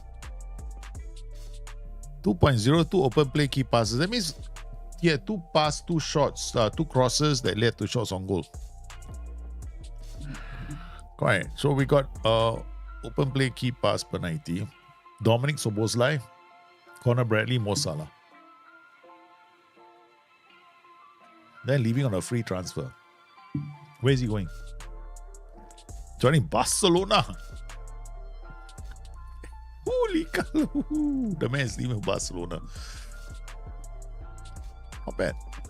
I would say that based on what I'm seeing from here, right? Based on what I'm saying, so we got a high crosses, but we also got quite a lot of contributions from the right flank. See, we got our boy just now doing crosses from the right flank, 250. Still got 255, but open play cross. You see, this is basically the how do I put it up? Percentage, yeah. Cross conversion percentage. Quite high, quite okay. Can't count him. 26% from the half space. 20% 70%, 70%. Okay, well, not bad. 15%, 14%. Not too bad. Barcelona will not be able to register him. I'm not surprised. Okay, let's go into this. Let's go into here. I want to see something like the team stats. Team detail. Crosses completed 174. Player detail. Open play key pass. Where are you? Boom, boom, boom, boom, boom, boom, boom, boom. Key passes per 90. Open play key passes. These are the players that create goal scoring opportunities. I was right. See, with open play key passes, right, is the amount of passes these guys can create that lead to goal scoring opportunities, right? So Mo Salah, 59. So your fullback's not so bad, you know, like okay, 40, and then we got Andy Robertson, 37. Okay, then crosses attempted. Andy Robertson had 321 crosses. So I guess he's lots of crosses. Okay, lots of crosses. But the guy who created the most goal-scoring opportunities was over on the right flank. So when I look at this tactic, right, it makes sense because here we get an overlap, right? Here we got underlap going on, and chances are this player is gonna deliver to this side or this guy. So let's who led goals. Ping ping ping. Mo Salah, 18 goals. Darwin Núñez, 17 goals. Darwin Núñez, where did he play? Progress. No. Okay. Advance forward. Dude, this tactic managed to get him to score 17 goals. That's quite impressive, man. Luis Diaz. Form. Where did he play? Inside forward. He was playing on the left side. What a bad rating. 5.9. So he was playing on the left side. Open play, XG. There's a way to find out. Oh, yeah, I want to do a deep dive. Means I will go to Luis Diaz. Open play. XG 12.54. Is in open play. He gets into 12.54 and his conversion rate very low. He gets into goal scoring positions. XG per shot 0.16, 0.20. Decent goal scoring positions. Except Darwin Núñez going to the best goal scoring position. Best goal scoring positions. You know how you know? You look at 0.20 and then it's 88 shots. Or that's a lot of shots for him. Yeah, so gotta be mindful of that number. All I can say is that all I wanted to see was how many crosses, whether it be a cross heavy tactic, and it is still a cross heavy tactic, but this time only from one side, so kind of a balance. So if you wanted to create a tactic right now, and you go like, okay, fine, I want a guy to deliver lots of crosses, I want to have a lot of set pieces, bang, this is what you do. You have an overlap on one side and an underlap on the other side, provided of course you have players who can create chances on the other side. Okay, wait, let me pop in this tactic now. We got this 4-3-3 double-2 DM. Okay, let's see what this. Ooh, I want to play this, but we play against Chelsea. Okay, we'll play this tactic. Hold on, go on holiday. Next match, just for the fun of it. I'm doing FTAX. I'm doing okay, man. Just for the fun of it. Let's look at this tactic. FA Cup final. Don't know if it's going to work or not. We just go in and play the tactic, and then wing it. Okay. All right. So we got Virgil van Dijk, who's obviously doesn't feel like he wants to play anymore. Okay. Then we got this. What have we got here? Hold up, Rome. Hold up, Rome. Sit narrow, close up, more tackle up, marks missing. Okay. I don't like this instruction, man. Mark, who are you marking? You're marking the fullback.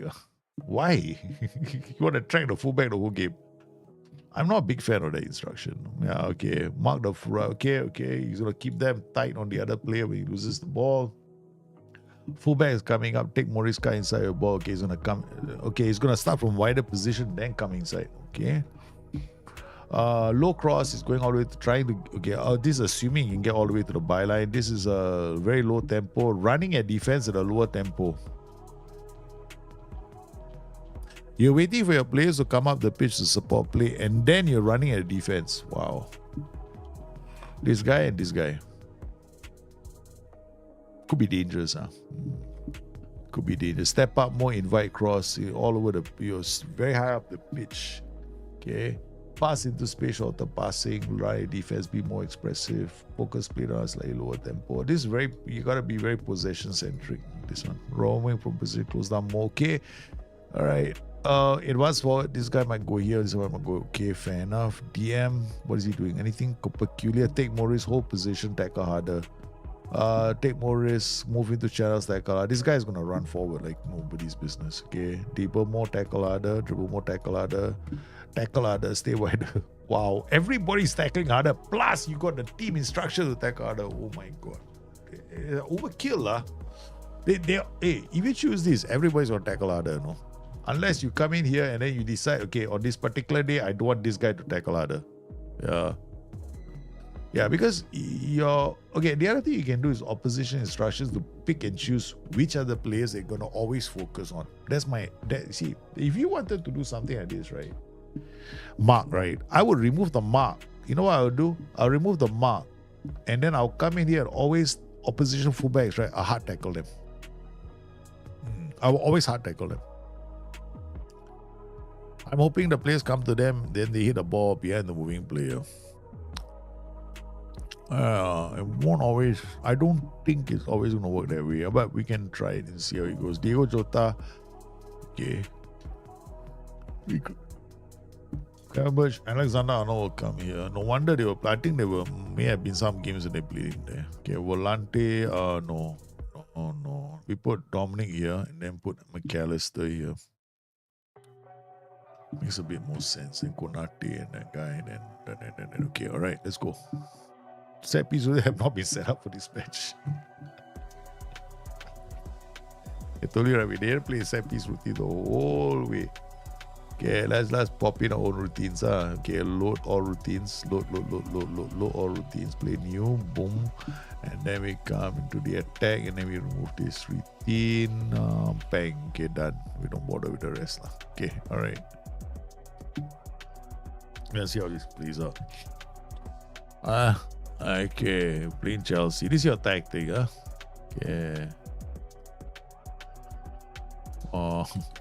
Okay, we're gonna go to extended. Boom, boom.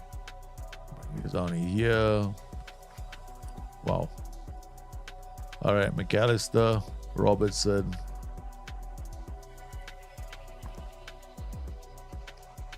I like the Portuguese. I call this Portuguese because it always reminds me of the Portuguese league. Do you think an inside forward can work in a one defender tactic with two force? One defender tactic with two force fullbacks. Ribeiro. Inside forward all the way up the other side of the pitch, right? So of course it can work. Yeah. I'm not worried about the inside forward. Yeah, it can definitely work. Have you tried the Chinese or Korean match engine mods? Not really. Yeah. Okay, Robertson. Okay. Oh, sorry. We had everyone defending. So we coming back into this piece. We're gonna, during the attack phase, right? We're just gonna go stay back. Okay, all right. Okay, done. This is a nice. The 4-3-3, right, is actually very good for the defensive tactic. The challenge is getting the players out of the pitch, right? So I noticed that you have got focus play, and focus play you get players get out of the pitch. Plus using low tempo, right? So smart. Low tempo is quite smart with this setup. Instead of playing high tempo, most people might make the mistake of thinking high tempo is meta or whatever nonsense they want to come up with next. But yeah, you actually should be low tempo because it's bottom heavy. Rule of thumb: bottom heavy, low tempo. Top heavy, high tempo. Simple. The game of Football Manager is not that complicated. Okay, it was made 20, 30 years ago. The same rules that we were playing 30 years ago still are being used until today. Nothing has changed. Yeah. Yeah, you should, because your tempo makes a huge difference to this tactic. The only thing that I would take out is the excessive use of hard tackling. That's all. Like, for example,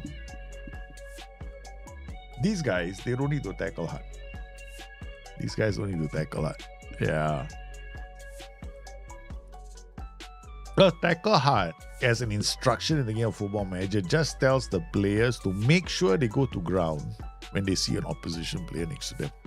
especially if you got the OI for tackle harder, to guarantee that they go to ground. So kind of like with defenders, sometimes you don't want them to do that, right? Something. But, you know, if it works very good, I mean, like, I like the 4-3-3. It's a very, very solid defensive tactic. And you've done the right thing with your tempo settings. I'm not a big fan of the individual man mark because it does take a bit away from your attacking side. Meaning your fullback sometimes will not be in the position, your inside force might not be in the position you want them to be. But because you're playing low tempo, it kind of offsets that a bit. No? Because, you know, I have to go to like something like full match to let you see what I mean. Okay, so during the full match, right, this is when you start paying attention to these two guys. See that? Luis Diaz and Mo Salah, right? These are the guys who have been given the instruction to man mark. You see where this guy is? Sorry, there is a fullback that's missing in this tactic. Okay, we got James and Cucurella. Okay, so number 24 and number 3, right? Okay. This is Sancho. Where's James? James is here. Yeah, so James is here and Cucurella is not here. Cucurella is here. So we got just one. Come on now. Don't do this to me, okay? All right. So Mo Salah. Yeah, where's James? Okay. Andrew Quero. How are you, man? I only use tackle hard in a tactic where I'm using triple AMs or 2Ms that break legs, correct? Break legs, tackle hard is to break legs, correct? All to break legs. I totally agree on breaking legs, man. Go smash every leg you can find. And balanced mentality, excellent choice. Excellent choice of mentality. Don't play on attacking mentality, this tactic. Bottom heavy. And you're playing on low tempo some more. So I like that. Mr. Andrew Cuevo, how are you, man? I love this tactic, no? The 4-3. Only thing I don't like is the specific man marking, but I guess where you're coming from, no? Okay, but you notice one thing, right? You watch this, right? Okay. Are they tracking him or not? They aren't, no? You see this? Just watch, Okay, when do they go, right? So Mo Salah is here now. Just watch. I'm playing a full match for you. Because not many people notice this. Now watch, Okay, we lose the ball. Where's he gone? He gone inside. He's following him, no? Okay. So he removes him as a passing option, but he's out of position now. See that? So because you have that instruction, right? To man mark, right?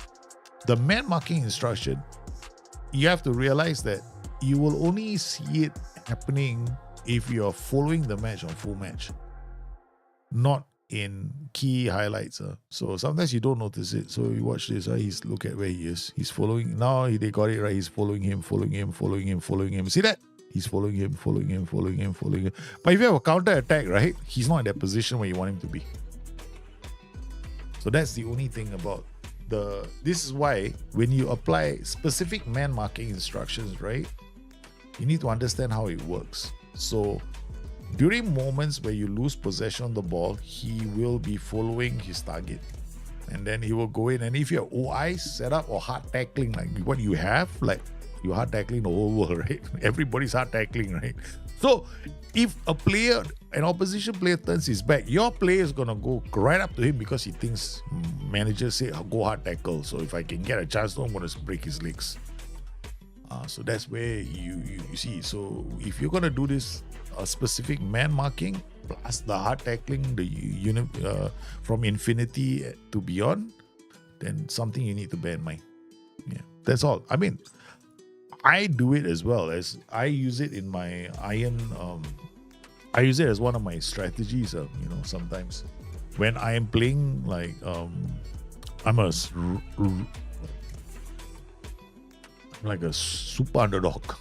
I have no chance of winning. That's when I use it.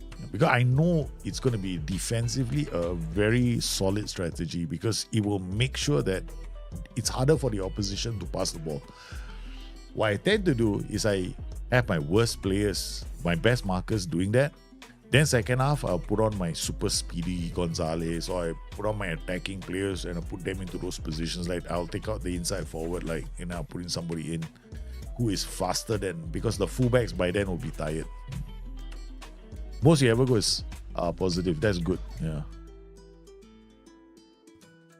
So far, so good. So we're just playing your tactic. I'm not making changes, but I think it's gonna work. Now you see a hard tackle, oh, yellow card already. Oh, poor boy. Joe Gomez comes on. Darwin Núñez comes here.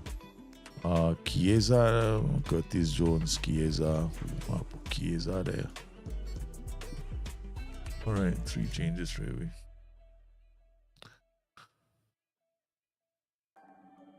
Can work. I'll leave it. But let's take away. I tell you what, we're gonna take off Salah and put on Curtis Jones.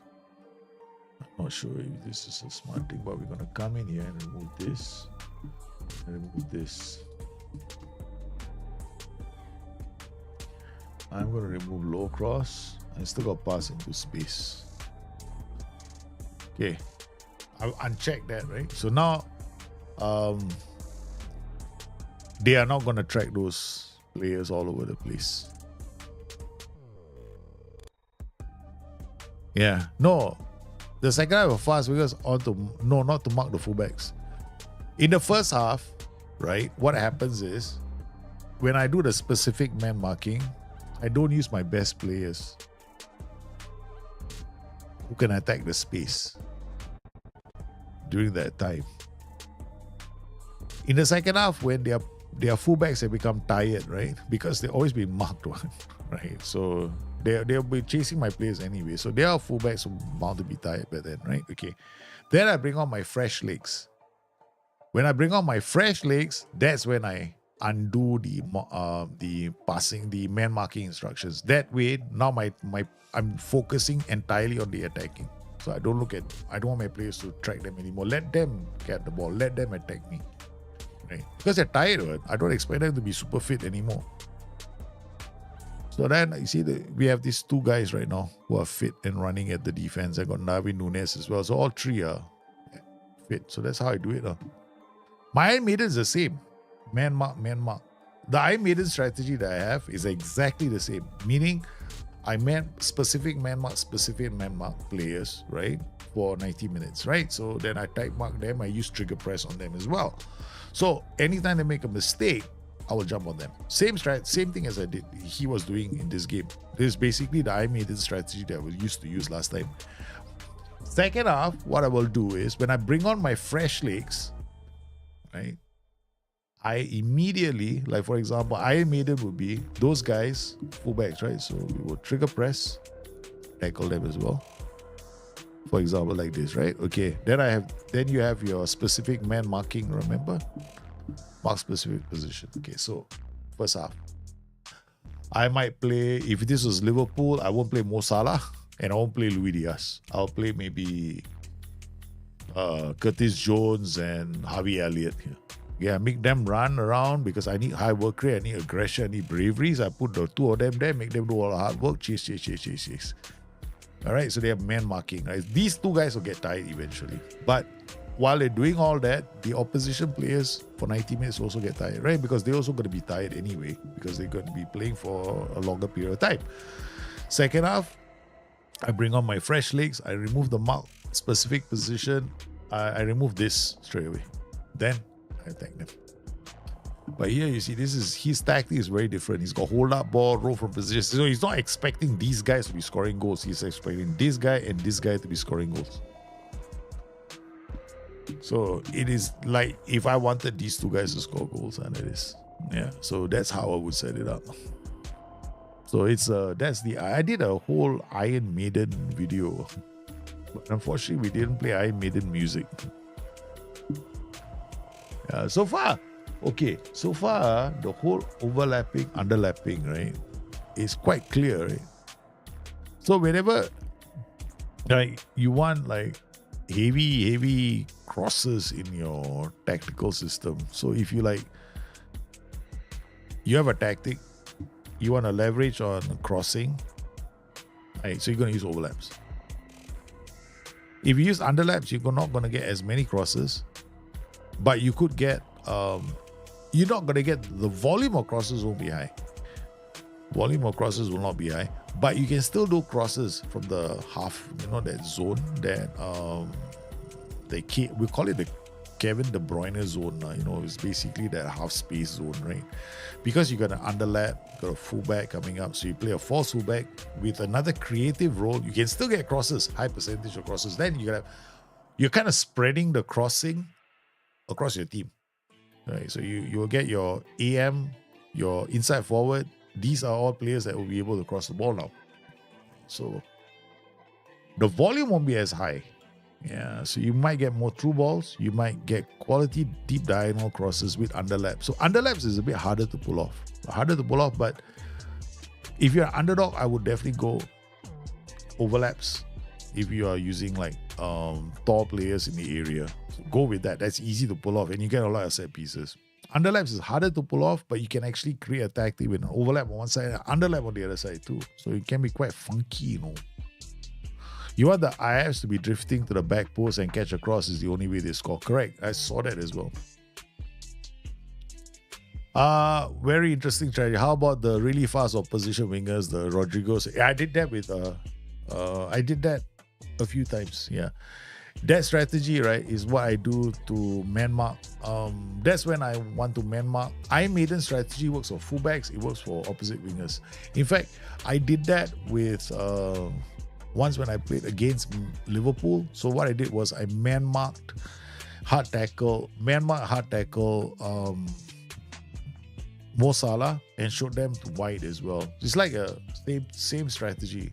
Maiden strategy. So instead of my wingers marking their fullbacks, I double up on Mo Salah with two players. So whenever he gets, I let them bring the ball up, I man mark Mo Salah so that they gonna have a harder time finding him. And then after that, second half, I swap and I attack that space. Yeah. Because I allow the wing fullbacks to attack me. Order 66 to Salah. Do that. You do an order 66 to Salah. Exactly. The football man, if you want to do the Maiden strategy, you can also do that to opposition wingers. Yeah, you just do the same thing. You man mark specific position again. But what you do is you pull your players back. So what I do is I use like in this tactic. Like if I were to use this tactic, how would I do it? I'll show you guys. Okay, so like this tactic, right? If I'm playing a 4-3-3, for example, or I'm using this, well, let's assume I'm using this. Okay, Mo Salah is attacking me. I get these two, my wingers, to man mark Mo Salah as well. So if Mo Salah is coming in my half, so what will happen is these guys will drop, right? They won't follow Mo Salah all the way when he's attacking. This joker won't be in my half, when Mo Salah has the ball. But when he does get the ball, they will track all the way back and they'll make sure that Mo Salah, it's harder to get the ball to Mo Salah because you got to remember, you got to pay a lot of attention during the game. The problem with man marking is I don't recommend it as a strategy because it's very time consuming. You gotta spend time looking at the game and then you gotta look and see whether your players are decent at marking or not marking. Too much work for too little reward. And it's it's one of those the games, he can play a part in some matches, but hard to pull off. Even I find it difficult to pull it off. I've done it a few times, but I did it on stream once, right? But that was last time I did that strategy, Maiden strategy. On fullbacks, it's easy. But on the opposition wingers, it's very hard. Very, very hard. Because you got to have to pull players back to do it. I know. Sometimes it feels like a placebo effect. Exactly.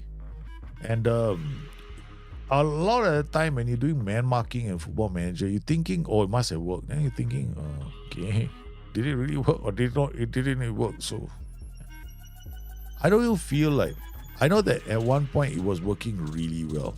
It was because I actually sent I actually sent this dodgy file to SI, and I told SI there's a problem with this match engine. There's a bug. Actually, I had man marked one of my players. My player was running around following the opposition player, and I was very happy because the man marking was working quite well. And as I thought, And SI after that they also thought it was a bug because it was so interesting because nobody is using man marking as much anymore nowadays. And then SI was laughing when I told them it was a bug. I made everybody chase their own tail. I never did that again. That was way back in FM 21. I know FM 20 and 21 was working brilliantly. But it could be quite dangerous. Now, with the positional play feature, is sometimes it doesn't seem to kick in so well. No? Yeah, back in 2021, it was brilliant. It was one of the best things to do in the game. If you look at Iron Maiden strategy, it was in FM 2021 or in FM 24. I have not applied the FM. Ever since SI went into positional play, I hardly use it. It's harder to pull off, no? Yeah, there's not as much reward. So I am a kind of player when I play Football Manager, the risk reward there must be enough reward in it for me to use it. Otherwise, I don't. I think it's too risky. Way too risky. Yeah. Okay, guys. I think we did enough. I think I did enough to do a show on overlap. I don't even know whether it's worth doing it. Overlap, underlap. I wanted to do overlap, underlap as a separate video. But I'm thinking to myself, nah. I think everybody should know, right? Overlap, we want crosses. Underlap, if we want through balls. And see, this is the other thing. Underlap is great to get to overpower a flank. That means you like overload a flank, pull players to one side. That's what I noticed about underlaps. But if your tactic is not set up right, you might suffer. I don't want to do that video, then people get very confused. Liquid was my favorite tactic that you made for that Liverpool save. Liquid was fun now, but Liquid was like this. You see, I mean, we can try Liquid now, but Liquid now will play differently. Let's go to base. Liquid was F9 winger, right? So let's go. Shocks and dynamics. Okay, let's go. Okay, let's load. I think we gotta play a 4-3-3. I think I got Liquid now here. Liquid. Liquid FM24. Okay. This is Liquid. Mazzala. I play a Mazzala on attack. Roaming. Oh, this is different. Roaming playmaker pushing up. Okay, we're going to do it this way. We're going to do roaming playmaker here. We're going to do a box-to-box midfielder here. All pushing up. Mazzala coming into this half space. We're going to play an inside forward on support. Slightly higher mentality. This guy coming in. We're going to use inverted wingbacks. God, I hate inverted wingbacks in Football Manager. Oh, yes, cannot use inverted wingbacks. You know why? Because in FM24, when I play Liquid, he goes in, he goes out. The only role that now does that is the fullback.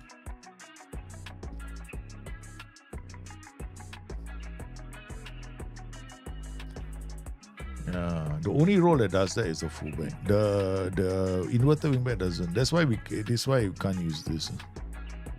So scenario inside the ball. Yeah, okay.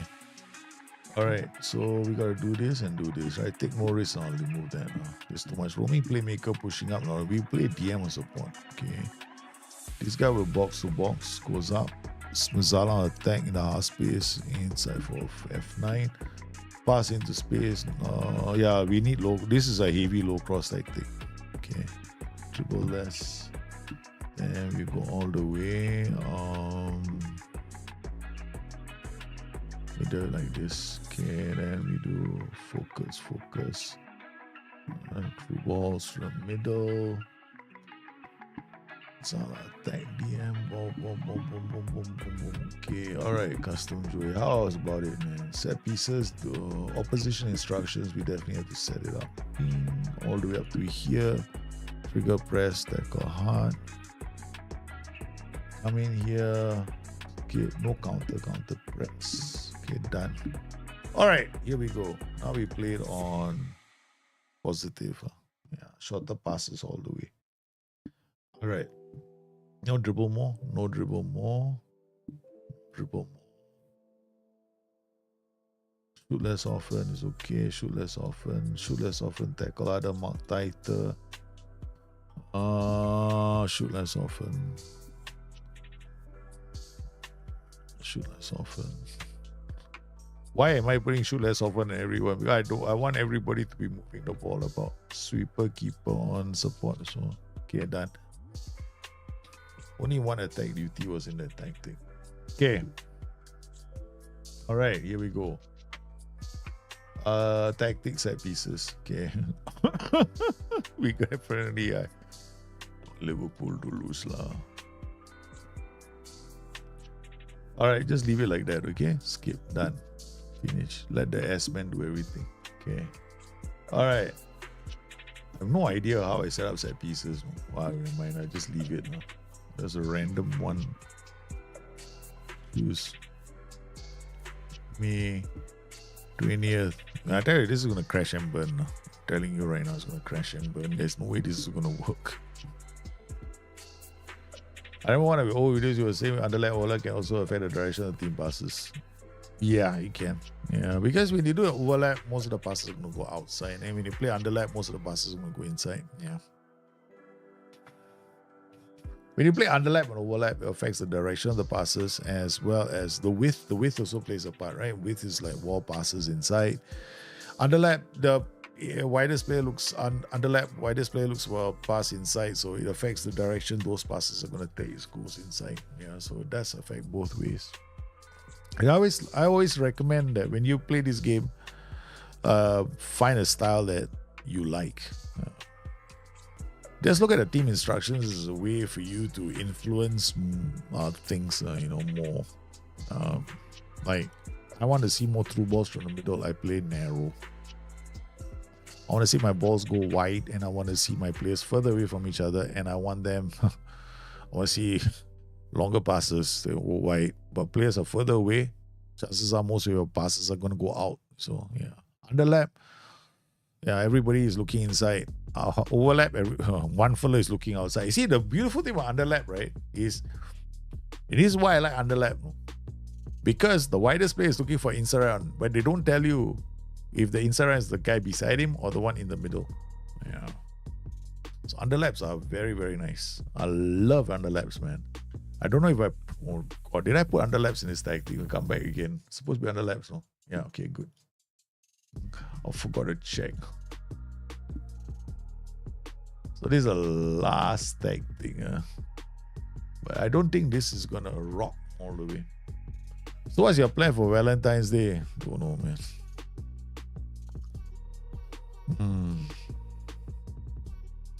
I think I might let my kids do Valentine's Day this year. Yeah. Be quite quiet. February 14, Valentine's Day, 10 p.m. streaming. Can pick money, can be my Valentine.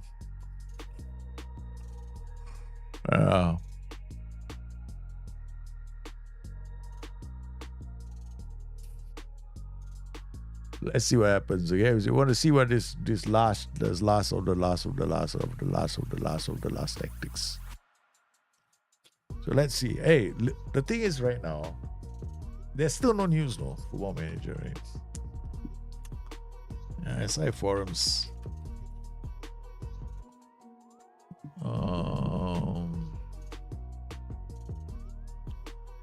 Let's go PC general discussion. Okay. FM development update. Nothing.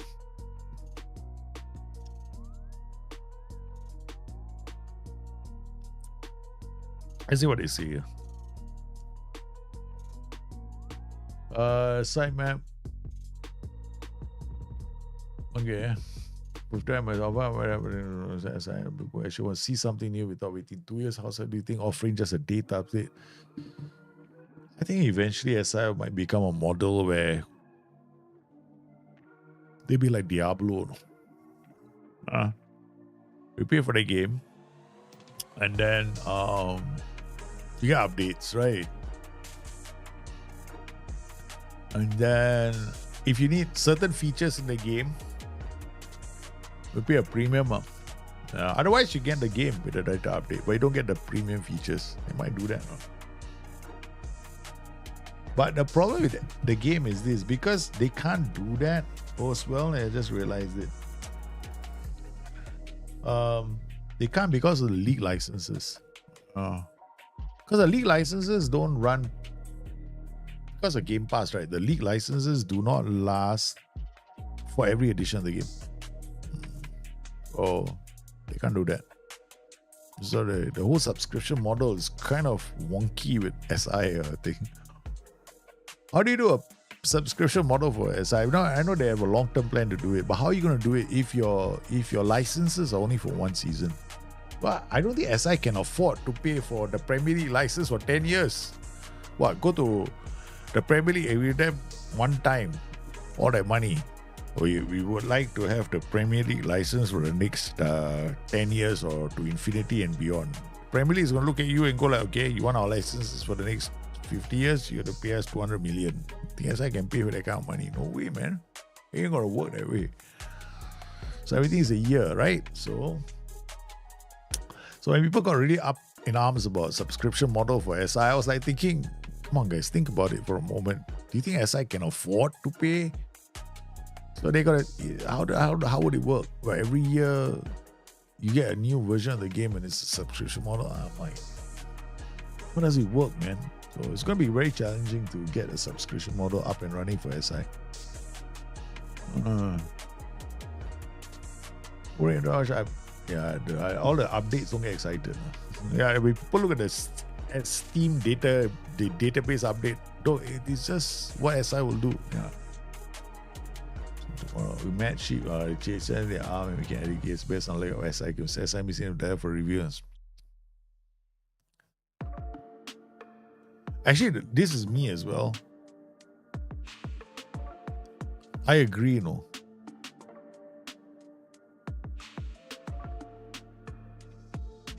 Scopy's content already has a source. I find it very terrible, no, that if you would, like, you do an X or you put up a post, right? We have no clue what's going on, no. None of us do. I'm a tactics moderator. I have no clue. SI haven't told me anything. Last time, at least SI would tell us. None of us have any idea what's going on. The moderators, and I'm like one of those, like, closer to SI than most people. Like, the moderators are all closer. So I haven't said anything. They're like total radio silence. It's getting frank. I mean, if it's, I don't want to be so upset. We all actually.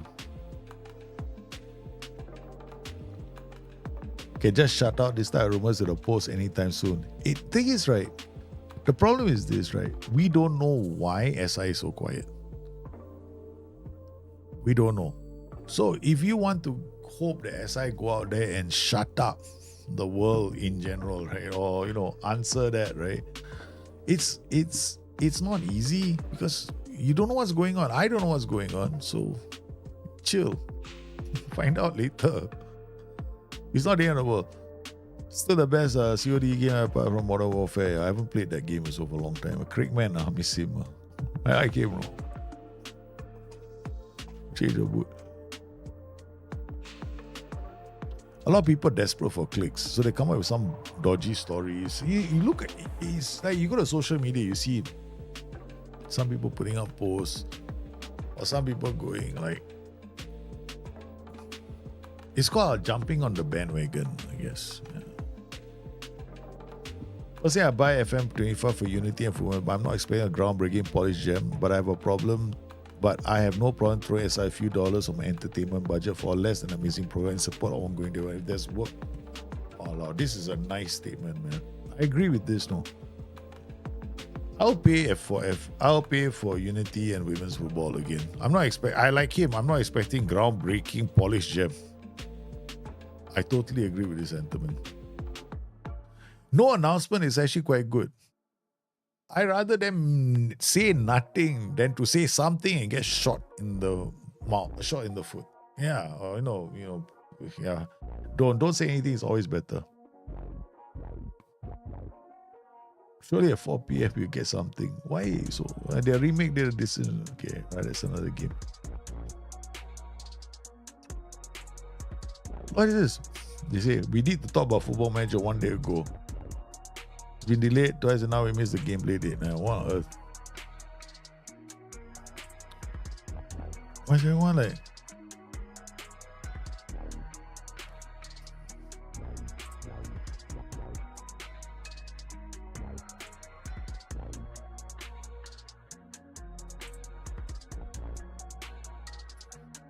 Only Fresh has the same style about the silence. Yeah, so what? I'm happy playing. I don't get it. No, I don't get it, man. I'm like, okay, dude, seriously, like, just play the game. Yeah, I'm not even excited about Marcus going. I'm excited about the new roles. Marcus, honestly, right? I have absolutely zero clue about the new roles. That was just a leak. I'm not even sure whether new roles are gonna come in the game. Yeah, I'm just like, yeah, okay, fine, let it come. If it's coming, let it come. Enjoy. Oh, I'm 70 pages behind. Yeah, 70 pages behind. That's the first time. I don't want to go and check the stuff on the forums sometimes. I'm just like, I know, but I'm glad to see, right? And I know pitchforks. That's why I'm glad. I'm glad there are no pitchforks, because I was like, why? It's like, I'm happy to play FM24. I'm happy to try things out. In fact, I'm thinking to myself half the time, people really want more content for FM. I can come up with content for FM24. I think Spurs fan came out with this really interesting safe idea. I know you guys were here for Nelly Granville, and Spurs fan is he has a save, right? I think yesterday on Bring Your Tactics, I shared the save with you guys. Basically, it's save where there are two managers. We have Nelly Granville in charge of a Leicester side that's had their manager fired. So we put in Nelly Granville is there.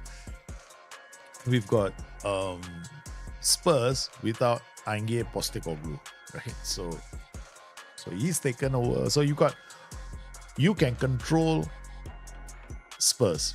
But what was interesting was Leicester City. So I thought, how cool would it be for you to do two saves at the same time? Okay, so the first save is you're managing the club as Spurs. The second, while that's happening, you holiday mode the Spurs, the Leicester manager. But what you do is you set interesting rules. A, he can only use a certain tactic. What your role at Leicester City will be like an owner of the club. So you are the one deciding who comes in, who goes out, right? The assistant manager and the tactics that he's going to use. So you are hiring the assistant manager purely on his tactical knowledge, right? So all you got to you while you are worried about getting Spurs back into the Champions League, you're also worried about making sure Leicester don't get relegated. Quite interesting idea, no? I'm very interested in doing that because I'm kind of thinking, I've been thinking about it for the last few days. I'm going like, this is kind of interesting because it's a really different way. We might do that, no? In the next couple of weeks. I might just go in, I want to play this safe. Because it's got two. And now what's going to happen is, right, I was toying with the idea of playing that safe, but you guys are now Nelly Granville. Right? So you guys will be in charge of Leicester City. We are gonna we're gonna track Leicester City, That means we are watching Leicester City like a hawk, right? Okay. I am just managing Spurs. You guys are in charge of Leicester City. Now that would be quite interesting. Because our job is very simple. We hire the manager for Leicester City and transfer players bring into the club. And then, we'll see where it goes. I think that's going to be it really piqued my interest. I was like, thinking about it. I think definitely. So we'll probably do that. Okay, so how now? Look at the tactics. Liquid, right? 5th in the Premier League. Goal difference. Look at the pathetic goal. Do you know if I get a goal difference of 19 for any tactic, it's it's thrown away, never to be used ever again. See. Because of the feature in the game, which is Positional play feature, it cannot really work very well. We had a Mazzala in the half space working to create goal scoring opportunities, but obviously there aren't many. Looking at this team, Alice report. Wait, effective from through balls 26 or 60. That's not a lot, man. I've had more through balls in my life. Look at that. This is pathetic. Through balls 50. This is pathetic, man. This is pathetic. I mean, I can make this even more interesting. Okay, instead of this, you can play like CM on attack, I guess. This is the only way to make it work. DM, and then we go roaming playmaker. And then here, Mazzala on support.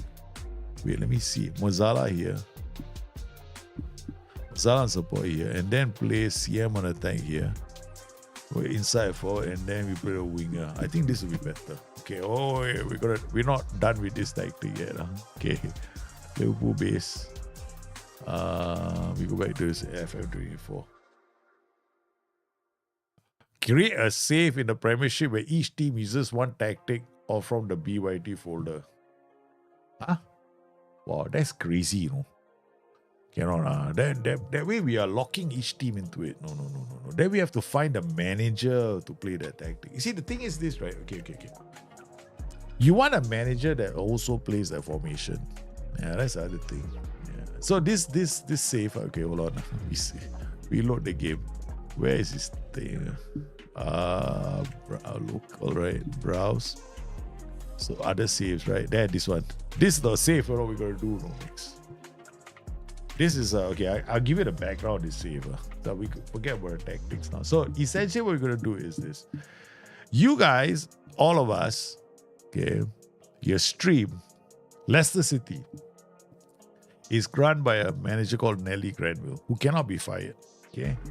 The job of this manager, okay, the job of the stream is we are going to hire the staff, the assistant manager for this club, right? So this assistant manager currently has got tactical knowledge of 14 and plays a 4-4-2.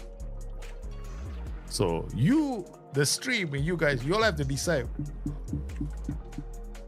who should be coming. We can transfer any manager here. Doesn't matter. Okay, hang on a minute. We have to make sure that he plays the formation that you want him to play. All right. So you can even put Pep Guardiola here playing a certain formation. That's not the problem. Okay. So then he becomes the person in charge of this club. Problem is you don't want too high a reputation and manager, because what happens is they leave the club. That's the one thing that you gotta be careful of. Right? So you pick a very high reputation manager, they run, you're in trouble.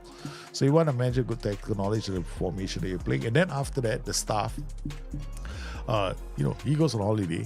We leave him be. You guys control the transfers, the players that are coming to this club. Of course, that's all based on the amount of money that they have. Okay, finances. They have 20 million, currently spending 103. So you got to do all the things that we have to do, is because you are the owners of the club. So you got to bring this wage budget down, blah, blah, blah, blah, blah. Do all the background stuff, but you don't play games. Assistant manager's job. Your job is you're the CEO of the company. Yeah. While that is happening, I am in charge of Tottenham Hotspur. Because Tottenham Hotspur's second 11. Oh no, Tottenham Hotspur. I'm in charge of Tottenham Hotspur. So I've got to turn Tottenham Hotspur around because they have a manager has been fired. So this could be quite interesting. This is quite funky. So we might do it tomorrow. Yeah. We might do it tomorrow. Dalji, can you do a video where you describe how you look at attributes? For example, when I see a 16, 18-year-old talent, how can I judge what his minimum attribute should be? Crosby, for you only, I shall do it tomorrow. Yeah, I'll work on it. Wait, what are you looking for? Basically, what are you looking for? What do you mean by look at it? How do I look at attributes? When I see a 16-year-old talent, how can you? Okay, this is it, right? I think the approach should be this. Okay, the approach should be this. When I look at a kid player, yeah, we can do this. This can be a quite fast video because I can do it now. Okay, all right. The question I've just gotten, right? Okay, so essentially the question I just got right now on the stream is, when I'm looking at a player who's between the ages of 16 and 18 years old, okay, and I look at his attributes, right? Okay, how do I judge what his minimum attribute should be? Now, when you look at a youth player and you're safe and you're looking at him and you're going, what is the level he should be at? Then it's actually a function of two things, right? Your squad as a whole, right? And your long-term plans. Like, what are your long-term plans? So if you look at a youth player, you come inside here, like let's just pick any youth player here, right? Okay, there's so many here. Okay, all right. So let's go to Mickey Moore, for example. Okay, when I want to sign a player, okay, I look at potential ability. Like that's the very first thing I look at. Boom, potential ability. Now you see his CA his CA is a function of comparison to the senior team. Potential ability is his potential, right? So what I do is I look at this first. Potential ability, minimum 3 stars. I look at 3 stars because it's about 130 to 140. Most players can fit in the team. That's the first thing I look at. Second thing I look at is personality. Second thing, right? Very important. There are 2 personalities that automatically I will never look at attributes. I won't even bother. I don't care if his attributes are he's a 5-star potential player with 200. I won't bother. If his personality is unambitious, he has no chance of ever being a part of my team because unambitious players never improve. Okay, so all this fickle mercenary, I'm very careful of those. But the thing is, the one guaranteed not to be a member of my club is unambitious. Then I look at attributes. Okay, so we look at that first, right? Okay, so we look at personality first. To roll out, we look at potential ability, then we look at personality, right? So personality is unambitious, you're gone. No point looking. The third thing I look at, okay, is going to be natural fitness. If a player's natural fitness is 6 and he's like 16 years old, there might be a chance he could go up to 7 or 8, but it's still a gamble. So I need natural fitness to be about at least 9 or 10 to be to stand a chance in my team. Determination is very interesting because determination, even if it's low, it can spike up really quickly, okay, over time. Like, sometimes a player might have just been injured, you don't know about it, right? So sometimes you go into a game, he could be injured. Now, it's good not to have too low determination, like, single digit like 6, 5, I probably won't go. 1, 2, 3, 4, 5, 6, I'm not interested in you. But 9 or 10, there's a possibility I'm going to keep you in the club. Because if you see a personality, if you see him being professional, you see he's got resolute, even sporting, balanced, there's a possibility that number can still go up, no? Because his professional, his ambition might be high because he's got a decent personality already. So I would look at natural fitness as the swing attribute at the start. If it's too low, let him go. Okay. Then look at determination next. To make it easier for yourself, pick 10 as the minimum attribute and not lower than that. Okay. So that's the thing that you want to look at. So the 2 main attributes you're looking at is natural fitness and determination. Now, depending on the position the player is playing in, aggression becomes very important. If he's a defender, you want high aggression. Anything lower than 10, don't bother signing.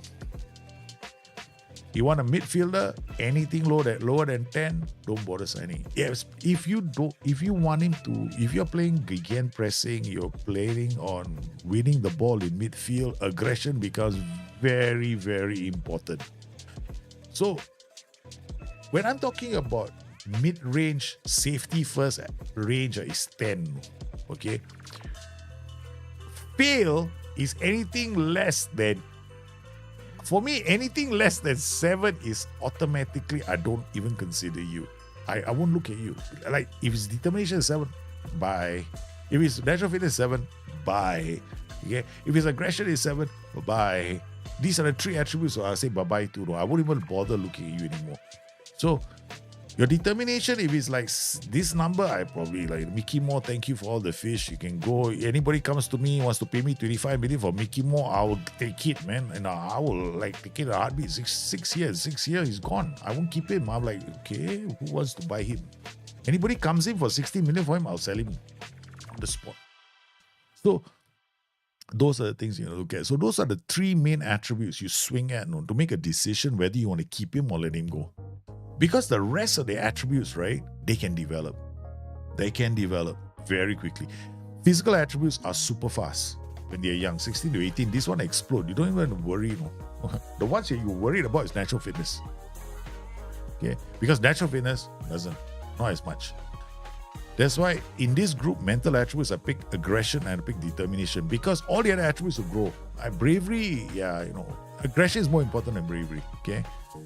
So I would look at all these attributes like determination and aggression, because these hardly ever move, right? And bravery hardly ever moves. But you never want high aggression. Okay, you never want low aggression, low bravery, low determination. It's like the ultimate trinity of evil attributes that you never want your players to have. Like 666 for the devil, that kind of thing. You don't want him anymore. So, like, Mickey is a goner. He will never play for me. He is out of the door, man. He's gone. I won't waste any time with him. Look, on paper, right? 5-star. You look at his dribbling, you look at his first touch, you look at his technique, you look at his work rate. Oh, it looks like this guy is ready to go, man. Anticipation, concentration, are fantastic attributes, no? I'm like, if I see these attributes, right, I'm like, oh my God, why do I have to let him go? Determination. So if I were me, right, I will keep him at the club for as long as it takes for another club to want to sign him. Then I'll let him go. And let's look at another player, right? Okay, let's look at like media friendly. Media friendly is a terrible personality. Unflappable is pretty good. Media friendly means his hidden attribute is not that good. Okay, unflappable. Let's look at this guy, Kieran Dolan, right? Okay, would I keep him? 30 natural fitness, 12 aggression. You know what? When I look at this, I'm keeping him. Immediately, I sign him. I don't care what you're saying. I look at this, right? Dang, these two are the ones that tell me right now I'm keeping him. Natural fitness 13, aggression 12. 100% I'm taking him. Because I know this is going to go up. Okay. His determination is a borderline 11. That's not too bad. His personality is ambitious, which is kind of good because it means that he has got high ambition. Right? And his determination is pretty decent. He can be mentored. Easily can be mentored. Okay? And he's fine. He's media friendly. His professionalism might be a bit lower. Okay? All right? But he's still decent. So I'll sign this guy in a heartbeat. Okay, next one. Let's go for another one. Now you see where do I stop, right? I stop at all these players. Anything below, I'm probably, they might make the numbers, but never going to start with my team. Let's look at another player. Okay, Everton Smith. Nice name. Keep. Oh my God. This guy, bravery is a bit lower. That's a beautiful thing about him. But everything else says keep. Aggression, very high. Determination, very high. Technique, very high. See, aggression, determination, technique, right? Low bravery is fine. He might still go in for tackles, this guy. I've seen a lot of players with low bravery have high conversion rates for tackles. Because they are willing to chase down and hound a player. That's what aggression and work rate give me. This combination tells me that this player, if he loses the ball and I play counter pressing, I can depend on him to hound that player. He may not go in for the tackle, but he can hound a player. Look at that. He's like a bulldog. No? 15, 16, and he can last 15. So I just have to improve his marking off the ball. Marking will be good. Yeah, concentration all nice. 8 means can go up. 2-3 seasons he'll be high already. 10, 11. So how will I trade him? Fullback. I mean, if I want to play in the middle of the park, ball winning midfielder, then just to get the anticipation, concentration up. His aggression and technique. This aggression and technique is a very good combo. I will never, if I see a player with like 7 and below, I'm not interested. Natural fitness, right, is the one attribute I go for like 10. I want 10. I've had players with 9, and I've given some 5-star players with 9 a chance. They never play midweek games, man. They're always in need of rest. So why bother? So don't.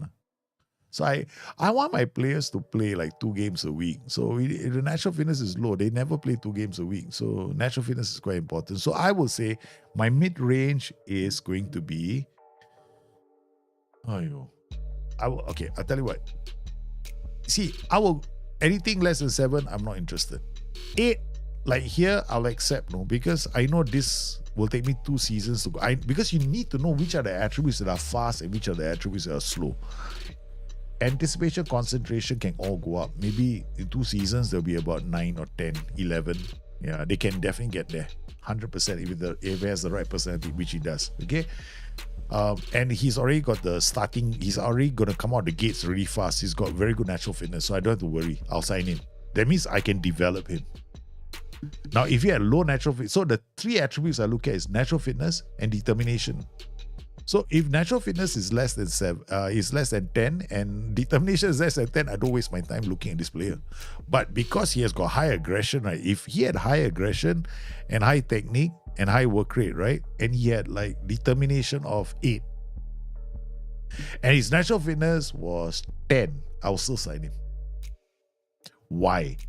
Because of his aggression, his technique, and his work rate. Because aggression is the hardest attribute to find in the game. I tell you, if you can find 10 15s, you'll be very lucky. To get a 15 is like, anything above 15 is like a striking goal in this game. Yeah. I love high aggression. I go for high aggression all the way, man. So I will never go below, like natural fitness, nothing less than 7. Nothing less than 7 or 8. Let's go with 8, okay? All right. 8 should be the lowest you accept. It makes it easier for everybody. So 8, lowest I'll accept. But natural fitness, I'm sorry, 10 is the lowest, but everything else 8. But aggression, okay, let's just put it this way. Aggression, natural fitness has to be higher than 10. Okay? Don't waste your time. You need 10 and higher. Aggression and natural fitness, 10 and higher. Determination should be 10. Unless he has got a really good personality. If you see determination 10 and his personality is like professional, resolute and all that, that means this is going to explode. It will go up. It will definitely go up. So always look at the personality. Like sometimes I've seen fairly determined and the determination attribute is only 12. That means I know it's going to go up because the root number, the personality is there already. So striking goal for DC is 18 aggression, 18 bravery. You're right. Goal, I tell you, you can get aggression and bravery. Aggression and bravery is very, very good, especially for central defenders. I love central defenders with high aggression and bravery because they're always going to go in for. They give me the most number of goals, man. Can you check youth name Ozo? Will you sign in? O-Z-O-H. David Ozo, this guy. Oh my God. Of course I'll sign him. He's not a youth player, but David Ozo is very good. National fitness 16, 11. Determination 13. I will sign him in a heartbeat, man. 100% I'll sign him. He's very good. Oh, we'll definitely try this. Okay, man. Thanks, man. Crosby. Wow. I got a message from both sides. I look at these attributes and never knew how the player would develop. I was lost. Yeah. Okay. Remember, okay, the most important attributes, the ones that don't improve, right? Natural fitness, aggression. These two, there has to be a passing mark and it's got to be 10. Anything less than that, don't waste your time. Do not even look at another. Don't bother looking at him. I don't care if he's got 5 stars, 25 stars. You know, his father is Lionel Messi. Don't waste any time. Okay? The second thing, you don't waste your time. You see, unambitious, I don't care if it's 200 CA, 200 PA, whatever you think is 200 PA, and his mother is some superstar, and his father is Diego Maradona. Don't bother signing him. Okay, unambitious is the worst personality. I don't care what his PA is. You never, ever, ever, ever sign a player with unambitious personality. This guy has got low PA. It means, right, that if he's got very low potential ability, it means that chances are he might not grow beyond this. Yeah, I don't know what his PA CA is for this player. I'm looking at this guy and assuming he's got something more to go. But if his PA is this PA is more like 2-star. About 2-star, low 2 stars. If he's 2 stars, right, he's capped already. So when you see a player, if his CA equals his PA, he's not going to grow anymore. So he's not going to grow. So you got to look at players. So if you look at a player like this, right, if I'm looking at these players in under 18, right, let's find a player. Okay, there's nobody here. Under 21s. Let's look for somebody. There we go.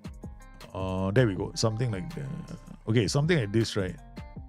This guy, Niall John. So Niall John. 1.5, right? Coaches think he can go up a bit more, right? But how much more can he go up? He's not that far. No. Okay, I will say that this guy's 120. So he could be at 100 and maybe 100. I'll say it's 100 now for CA and 120 for PA. Okay? I was right. Without even looking, right?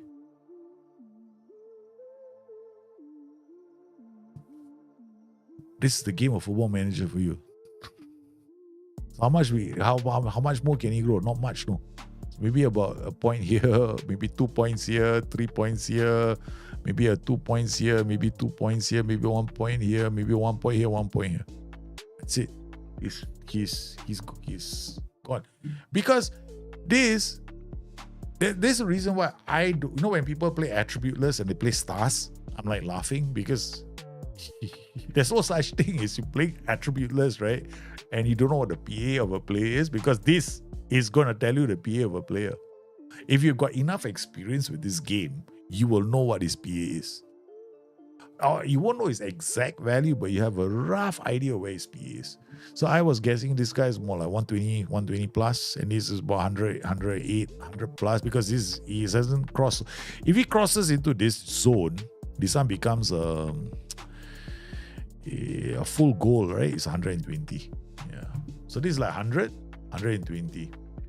This is like 130 to 140. This is like 150. This is like 160. So this is how it goes, you know. So when you're looking at this, you're looking at the star. So if something like this means he doesn't have much room, this is what I call headroom in the game of Football Manager. I mean, how much headroom does he have? We can just modify him right now, right? Okay, let's come inside here, start editing, right? Okay, so he's get 106. So let's assume, right, we give him the ones that go up now. Okay, so 12. This one will go up definitely. 12. Let's watch.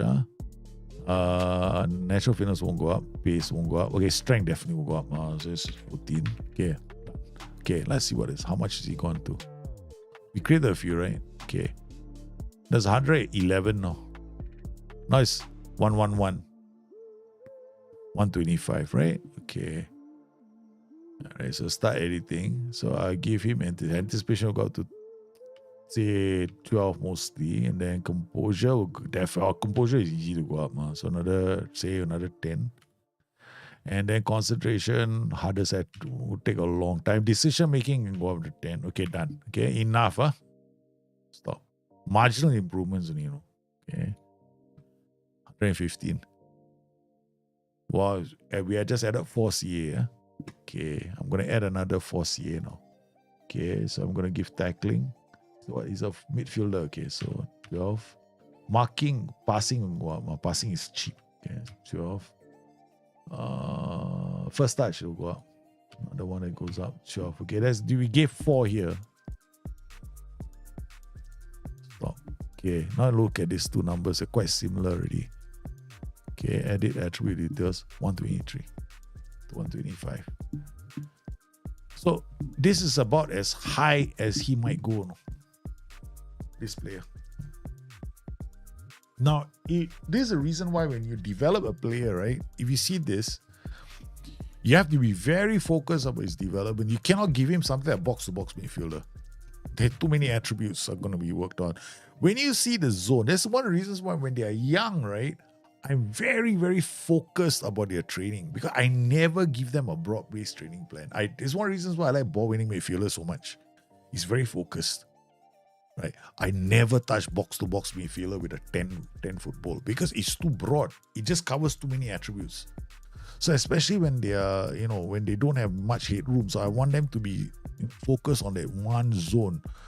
Technical is more expensive. Yeah, technical is very expensive. Yeah, so physical attributes are super cheap. Yeah, because that's one of the reasons why physical attributes grow really, really fast in Football Manager. Hey, United City FM with a rate of 51. Thank you, man. We're just explaining to people. We're just doing people are asking a lot of questions about what attributes to look at in young players and how they develop. Yeah, so I was just explaining this to people. Why it's very important to understand this CA and PA, and then how certain attributes develop much faster and are extremely more expensive in terms of CA. Yeah.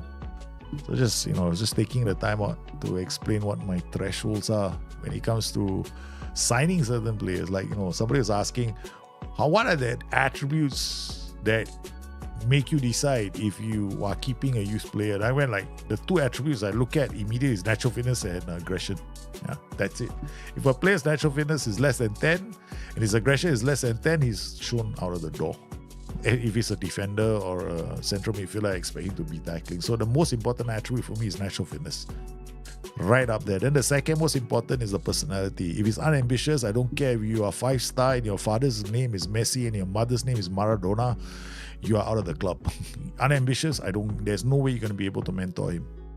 Unless the hit rate for unambitious to mentoring is so low, man. It's super low. It is super, super low. I am good, man, the United City FM. I hope you are doing well. I just took my kids out earlier today, so I'm streaming a bit later than normal. Yeah. So I made a promise I'll be streaming today. Hey guys, speaking of which, tomorrow we're going to do this stream. That means you guys are in charge of Leicester City. I'm in charge of Spurs. You guys are the CEOs of Leicester City. And we're going to look for the system manager. But we're running this first because you guys asked the questions, right? So we're going to just do this first. So, okay. So you see, so it's very important when you go into the game, right? Natural fitness and aggression. Aggression is smooth. Is the golden attribute as far as I'm concerned for defenders. For DMs, defenders, anytime you play gegenpress and you want somebody to tackle, aggression. Because what's the point of having low aggression? You definitely don't want low aggression. Especially if you're playing you're going I'm playing counter pressing and then you got low aggression on the player, and then don't start screaming at the monitor if you don't see him chasing after a player. Because that's exactly what's going to happen. Your player's got low aggression, he's just going to lose the ball and look at the other guy and go, hey, it's okay lah. You just take the ball and go. When you got high aggression, you can have Roy Keane. I'm telling you, you want Roy Keane in your side, man. You imagine, I had 2 20s once in my team. And that was the season where we were so weak, we won the league title. Because we had these 2 AMs in the final third who were just harrying the opposition. They couldn't play out of the back. Yeah, so aggression is superb. It's superb. It's easily the best attribute for me when it comes to my style of football, which is front foot. Even if you play a low block, right? If you're going to play a low block, you need aggression. If you don't have aggression, it's very hard for you to pull it off. So if I grow my youth player on quickness to like 16 or 17, I can play them in a game and let the rest grow alongside. Yeah, you can. I mean, okay, one thing about quickness and all that, those attributes go up really fast. Physical attributes are really cheap in Football Manager. They're so cheap. They have such a low CA. You know? They have very low CAs. These guys, they're the cheapest attribute in the whole game to improve because they shoot up, except for natural fitness, of course. But the rest all and jumping reach. Yeah, jumping reach as well, unless he's got a high height. But they improve really quickly. So I wouldn't really be worried. If you have your training schedule, all you need to do to make sure your training schedule works, right? So when you go into your training schedule, you create one. I mean, I got this, this is my psycho training schedule. But all you need is like, okay, having some kind of outfield or endurance or quickness, you can set it up in whichever way you want. We can have, like, I sometimes have endurance and I'll change it midway through a season. Sometimes when I'm very lazy, all I do is this. Yeah, physical. That's it. Covers everybody. And then what you can do is you can go to your individuals, right? The players that you're looking at to work on, and then you can set your fullbacks. You can go into your fullback. I mean, the easiest way is for you to set up something like this.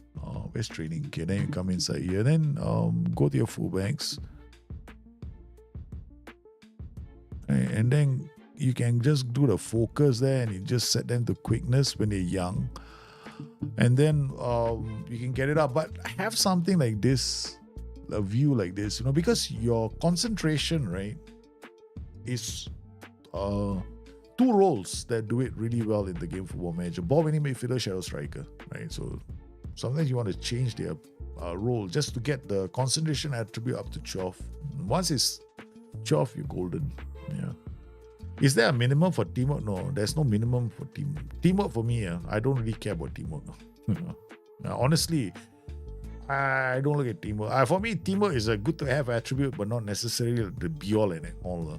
Low teamwork is a problem, but you notice that teamwork is. I tell you something, like Football Manager teamwork, you don't try hard, also the teamwork attribute goes up. It is the most annoying attribute in the whole game because it just goes up for your team. Yeah, teamwork it goes up really well unless you're one of those that follows those funky schedules. And don't complain if your teamwork attribute doesn't go up. Yeah, teamwork attribute goes up quite easily. By the way, I beat Blackmail, Wukong, NG +2 attacks where I was able to beat all the gauntlets. Hey, Amirovic! NG +2. Well done, brother. Do you know? Wait, you were the one who asked. I did the stream, no, Amido. Were you around when I did it? I did it on NG1. Just for you and for you alone. NG new game, right? And then a new game +2. I did it on new game +2. I beat it all the gauntlets. Yeah. That was phenomenal, man. I was quite an achievement, no. I enjoyed it because you asked whether it could be done, right? And I was telling you, do new game 3, right? So you get unlock all the relics, right? Then I decided there must be a way to do it. So I went back in, took my son's save, and I don't think he'll ever forgive me for that because I took his save and I went to do the gauntlets. Yeah, and that was even before I hadn't even gotten the Dark Iron Staff yet. So I was doing Spellbinder without the Dark Iron Staff. Yeah, and it still worked, yeah. The damage reduction is insane, correct? All you gotta do is play the game right and you can do it. Aggression can overcome teamwork in a Gegenpress. Exactly. Faramir is right. You don't need... I think sometimes people seem to think that teamwork is very important attribute. I don't rate teamwork very highly in Football Manager. I don't think it's an important attribute. To be perfectly honest with you, right? If I don't have a team with high teamwork, I don't care. Because it will still go up over time. Yeah. It's very hard for you not to get. Teamwork is like a cheap skill. It's like a really cheap attribute in Football Manager. Next to, you know what? What's the other cheap attribute in Football Manager? Oh my God. Have you ever seen this attribute? Hi, how are you? Leadership. The cheapest attribute in Football Manager. You don't want it to go up, it can go up. The other one that goes up without you trying too hard is there are a few attributes like long throws, long shot, long throws. All these attributes, right? they'll go up without you trying too hard. It's amazing how many of these attributes don't really require much effort. The ones that are very expensive, I find, is anticipation, concentration, which is one of the reasons why when I set up my training schedules and the way I choose roles, right, I would specifically choose roles that have concentration inside there, because concentration is not an easy attribute to go up. It's an expensive attribute. Yeah, because it takes a lot of it requires a specific role, and you have to like kind of double up, I guess.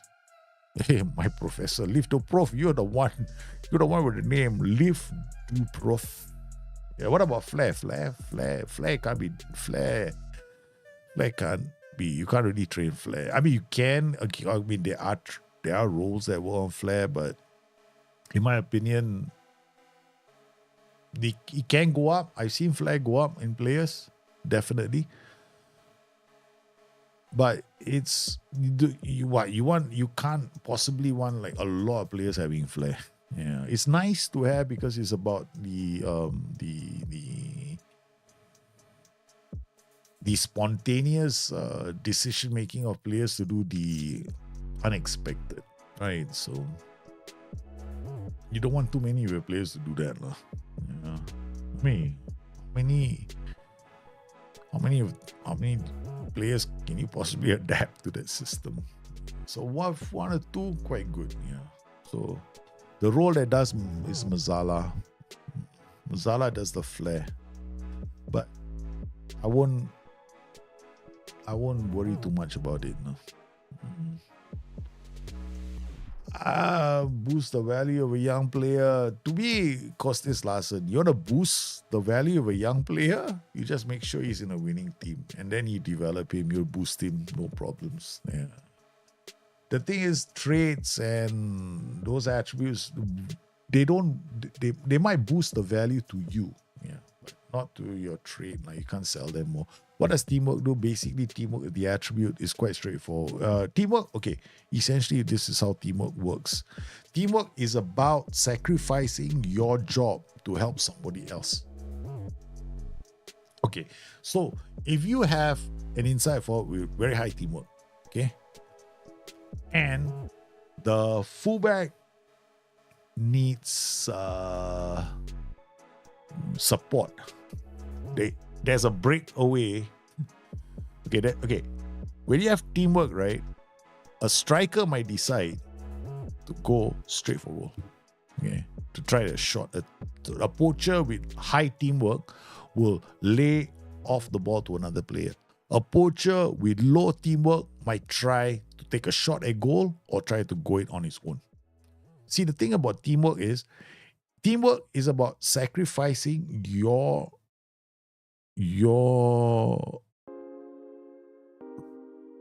job, okay, to help somebody else out. That's how the teamwork attribute works in the game. Yeah, that's how. In whether or not they will follow your, basically, whether they're gonna follow your tactical instructions as well.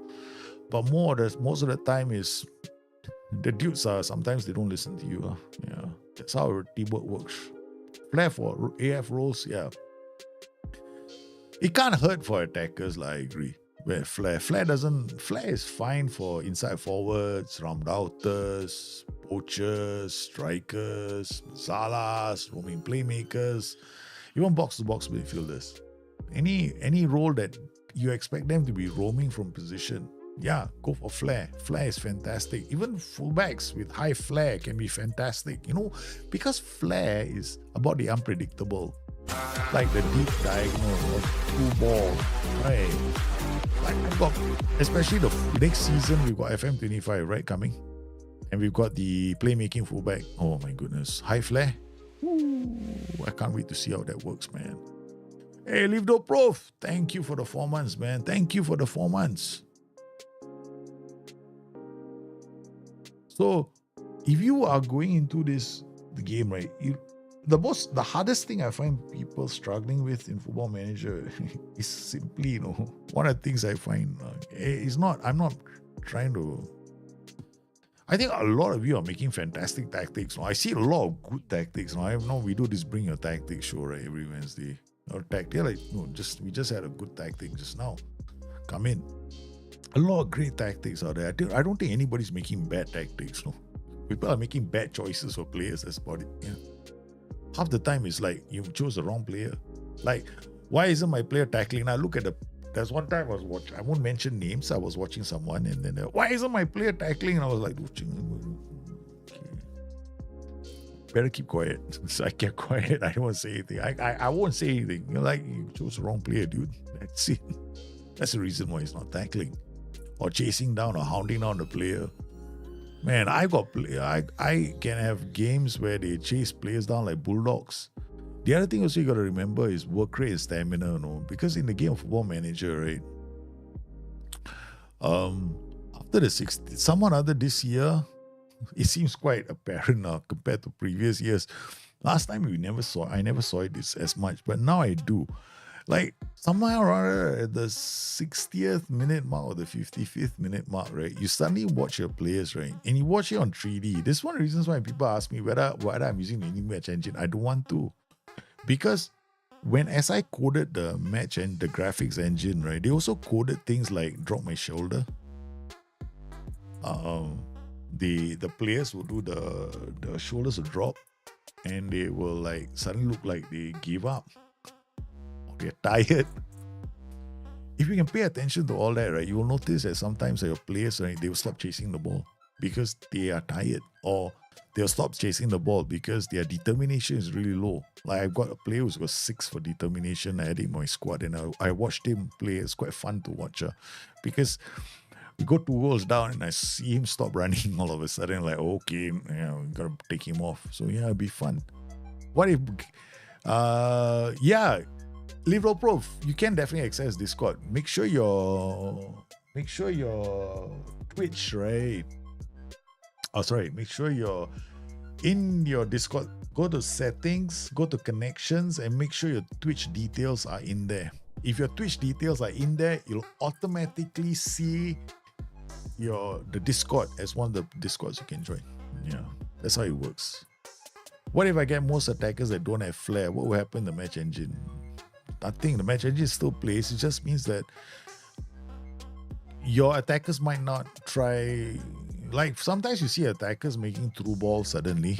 Like, they drop and they play a brilliant through ball for the player in front, like something like that. Sometimes you get a lot more predictability when you have a squad without a lot of flair.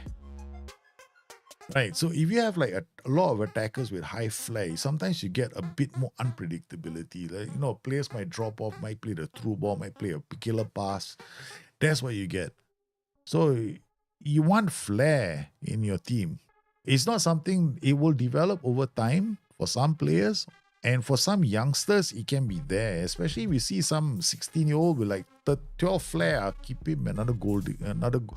I mean, if he's got good flair among with natural fitness, yeah, that's when low aggression may not.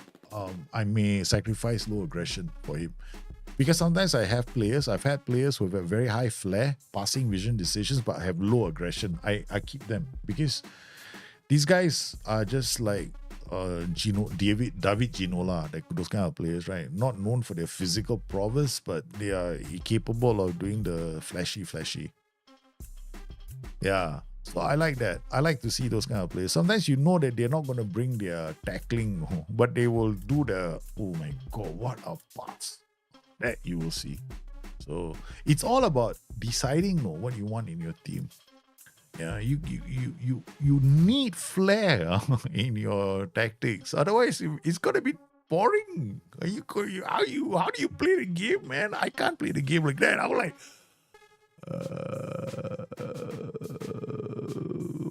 I can't do Football Manager if the tactics like boring. No, it's like there's only I'll fall asleep. Man, I think you guys have seen me fall asleep on stream before, right? You have, no? Yeah, you have. I definitely have. Like, one day I was playing this game, I was like, oh God, I can't keep this up, man. I need to change the tactic. That's me. That's me, a Football Manager. I will play. This is the first time in 3 seasons, right? ever since I played the Joey Go Smash tactic, right? First time in 3 seasons I can keep playing because the tactic is so crazy. There's so many attacking patterns that I enjoy. So you can only get that happening if you got high flare. Yeah. Hey, Casino Square, I'm doing well, man. How are you? Hope you're well. Hope you well. I haven't seen you in a bit. One of my DMs is a ball winner and one is a playmaker. I never play two playmakers together or two. I always play two ball winners together. I like Roy Keane on overdrive, especially when I'm hard tackling other teams. I like to break legs, man. It's the best feeling in the world, watching pixels go at it. Go at each other. Boom, boom, boom. Not like it's going to make much of a difference to me now. I've had strikers chase a player down deep. Yes, and take the ball off them because they have good aggression and determination. Exactly. You will always see if your strikers have high aggression, determination, work rate, and stamina, I guarantee you, there will be one day you'll be glad that they have those attributes, because you could see him come back and take a ball off another player and you're going, oh my God, he broke up an attacking play. That is the reason why I play with aggression in my team. My whole squad is got loaded with aggression. Peep the crew! Yay! Correct, man. Columbus crew, baby. Ben Cage, how are you, man? I am Columbus crew. I got the jersey as well. I got the Columbus crew jersey and the Columbus crew hat. Yeah. I'm doing well, Benny Gage. When I come across players like that with high flare but low aggression, just surround them with players with high aggression around them to cover for them. Yeah, I know what you mean. You got to do that, because if you play Football Manager and the variety of styles of play in the game doesn't really come from your tactic as much as it comes from your choice of players. Yeah. Like I once had a player. I did this in FM21. You guys remember Lucas Paqueta? I don't know if you guys still remember, no? Because I had Lucas Paqueta when I was a youngster in my team. Okay. By the time I was done with him, he had something like 8 traits. Okay. When he played, I had no clue what he was going to do. It was so bad, okay, that I had to sell him, because it was like, okay, dude, seriously, I don't know whether he's going to pass the ball, killer pass the ball, drop deep. I had no clue. So sometimes I will eschew traits completely. I don't play traits. I don't put traits in my players anymore. I just look for the attributes now. That's it. You're a Philly Union supporter, but it's nice to see MLS represented. Yes, I like MLS. Yeah, I did this. I think it was about a few seasons ago. I did an MLS save. I did an MLS stream. I was playing with the Columbus crew. I enjoyed it. Ever since that day, I fell in love with them. And I got involved in the whole drama when they had to change ownership, and then the question about moving Columbus crew from. I never ever got the fact that in the US, right, franchises can literally move between cities. Girls ball is the best trade ever. Yes, it is. It's also the hardest trade in the game. Where you get one, you hope that it becomes an infection or a disease that the other people chew and pick it up because you can't train it.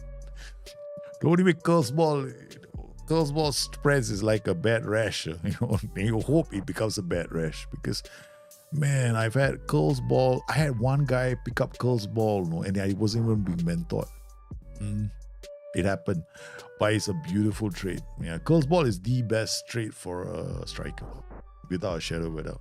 Yeah, it's easily the best one. If you can get curls ball if you can get a curls ball youngster, right? Yeah, it'd be good, but very rare. And I think if you get curls ball on a young player, don't sell him, because chances are he could have very high underlying potential ability as well. That was an awful time for Crew. Frank Gary at the state. 1-2 titles. Yeah, I agree. I thought Crew was a good team, no? Yeah, I was engaged, man, from Singapore. I was like, Columbus Crew. I did a whole show on Columbus Crew. Yeah.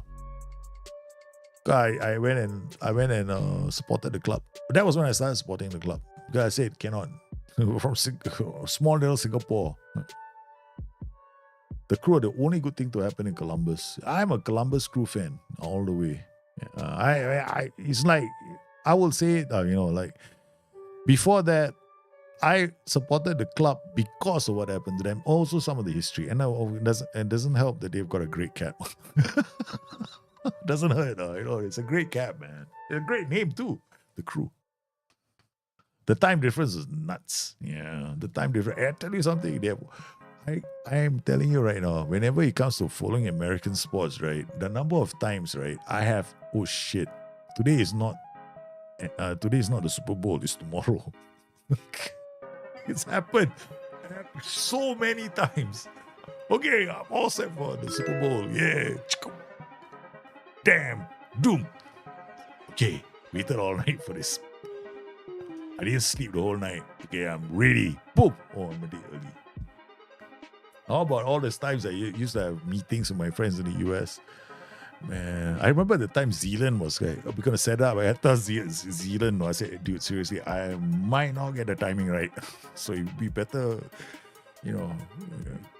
try a few ways to make sure that I get the dates and the times right. Yeah.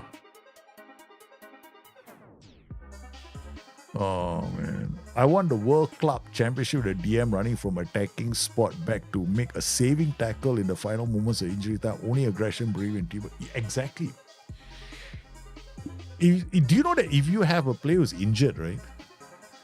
During the game, right? He's a high aggression, work rate, and bravery, right? He will high aggression, stamina, and work rate, right? And he's injured, he will last the whole game still. It's like this aggression is like this magic pill that players have. For some strange reason, it keeps them going like the Energizer battery. You gotta watch it. Yeah, for me, I discovered aggression, I think it was FM Gloucester City days. It would be FM 14. 13. Must be 13 or 14. I cannot remember. Such a long time ago. The days of Gloucester City Diaries. That was the one. It was a African striker that I had.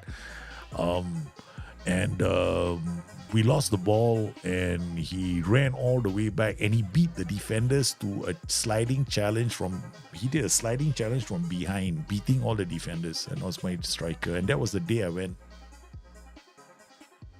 I will never ever say aggression is a bad attribute. It's the best attribute, man, in the game.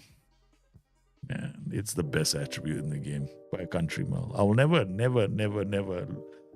I mean, like, if you want to play gig pressing and you have a team of low aggression players, you might as well give up. Because ain't no one coming back to help you with the ball, man. When you lose it, they all just going to go, hey, dude, you take over. I'm just going to chill. That's what happens when you get low aggression in your team, man.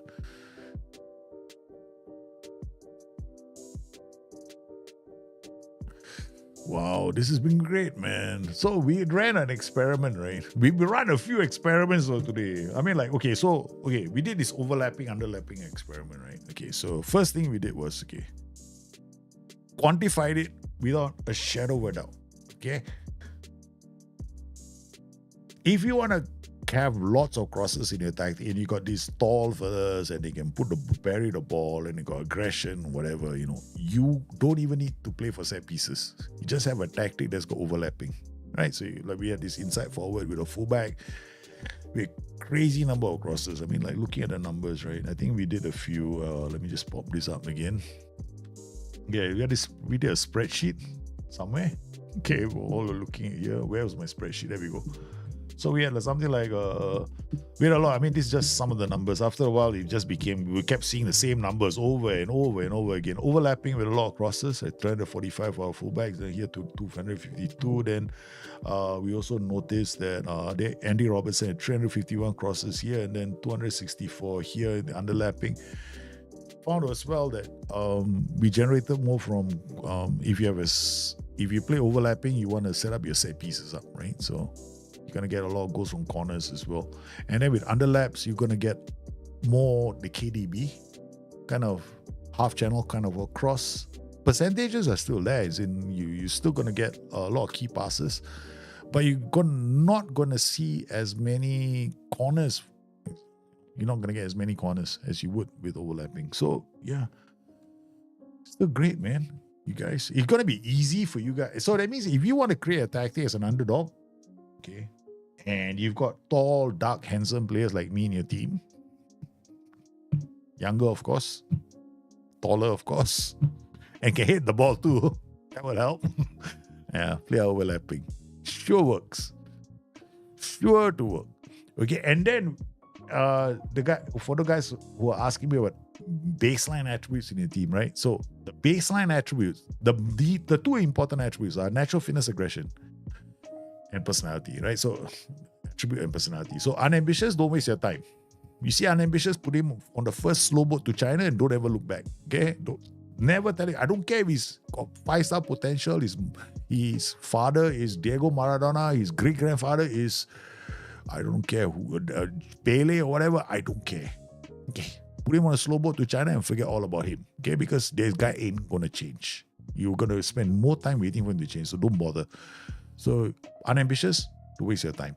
Natural fitness, anything less than 8, don't waste your time. Aggression, anything less than 10, don't waste your time. That's it. The rest of the attributes can develop. Yeah, bravery, it'd be nice to have great bravery. And determination, borderline is 10. That's it. Because determination can still grow up, can still go up over time. Especially if it's got sometimes you get low determination but good personality. I've seen it many times. Professionals, guy can be professional and determination is only 10. You know it's going to explode. So always pay attention to their personalities. That is very important. I haven't found Discord yet, but at some point I think I have difficulties. I don't know which point you had difficulties in, but go to your Twitch. Very important to go to your Twitch. Connections at your Twitch details there. Then you will see all the sub enable servers. Yeah, over there. You will see it. Because I have no control over Twitch, man. At least on YouTube, yeah, maybe possible, but Twitch, quite difficult. I'll try and sync it again later. Your name reminds me of the Viking. Why? That's my... Oh, Faramir. Faramir is an old friend of mine from a long time ago when the forums had another name, another call sign. All of us had another call sign on the forums. Yeah. Okay, anyway, guys, what we're going to do now is we're going to go and rate someone. Yeah. The name in the... Let's go rate someone. Twitch. Oops. Wow. This is useful. Football Manager 24. Who can we bring our lovely community to? Ding, ding, ding, ding, ding. Hopefully, SI reveal something about the game. I'm hoping they do soon. They probably will eventually. But they'll probably have got things they want to sort out internally as well. And I suspect it's going to do with licenses. Yeah, I'm pretty certain it's going to... I will go and rate Looney Hoon. I haven't seen him in a while as well. Okay, let's go rate Looney Hoon. So, I want to thank everybody for popping into today's stream. You've been absolutely sensational, man. You've been absolutely sensational. I missed a lot of you. I haven't seen you in a long time. Casino Square, Faramir, all you wonderful people. Of course, Livdo Pro for resubscribing for another month, making it 4. I want to thank all of you. You guys are absolutely sensational. And all those people who follow me from United City FM's raid and stuck around. Thank you very much. Ben Cage for your follow. Tago for your follow. You guys are superb. I want to thank all of you.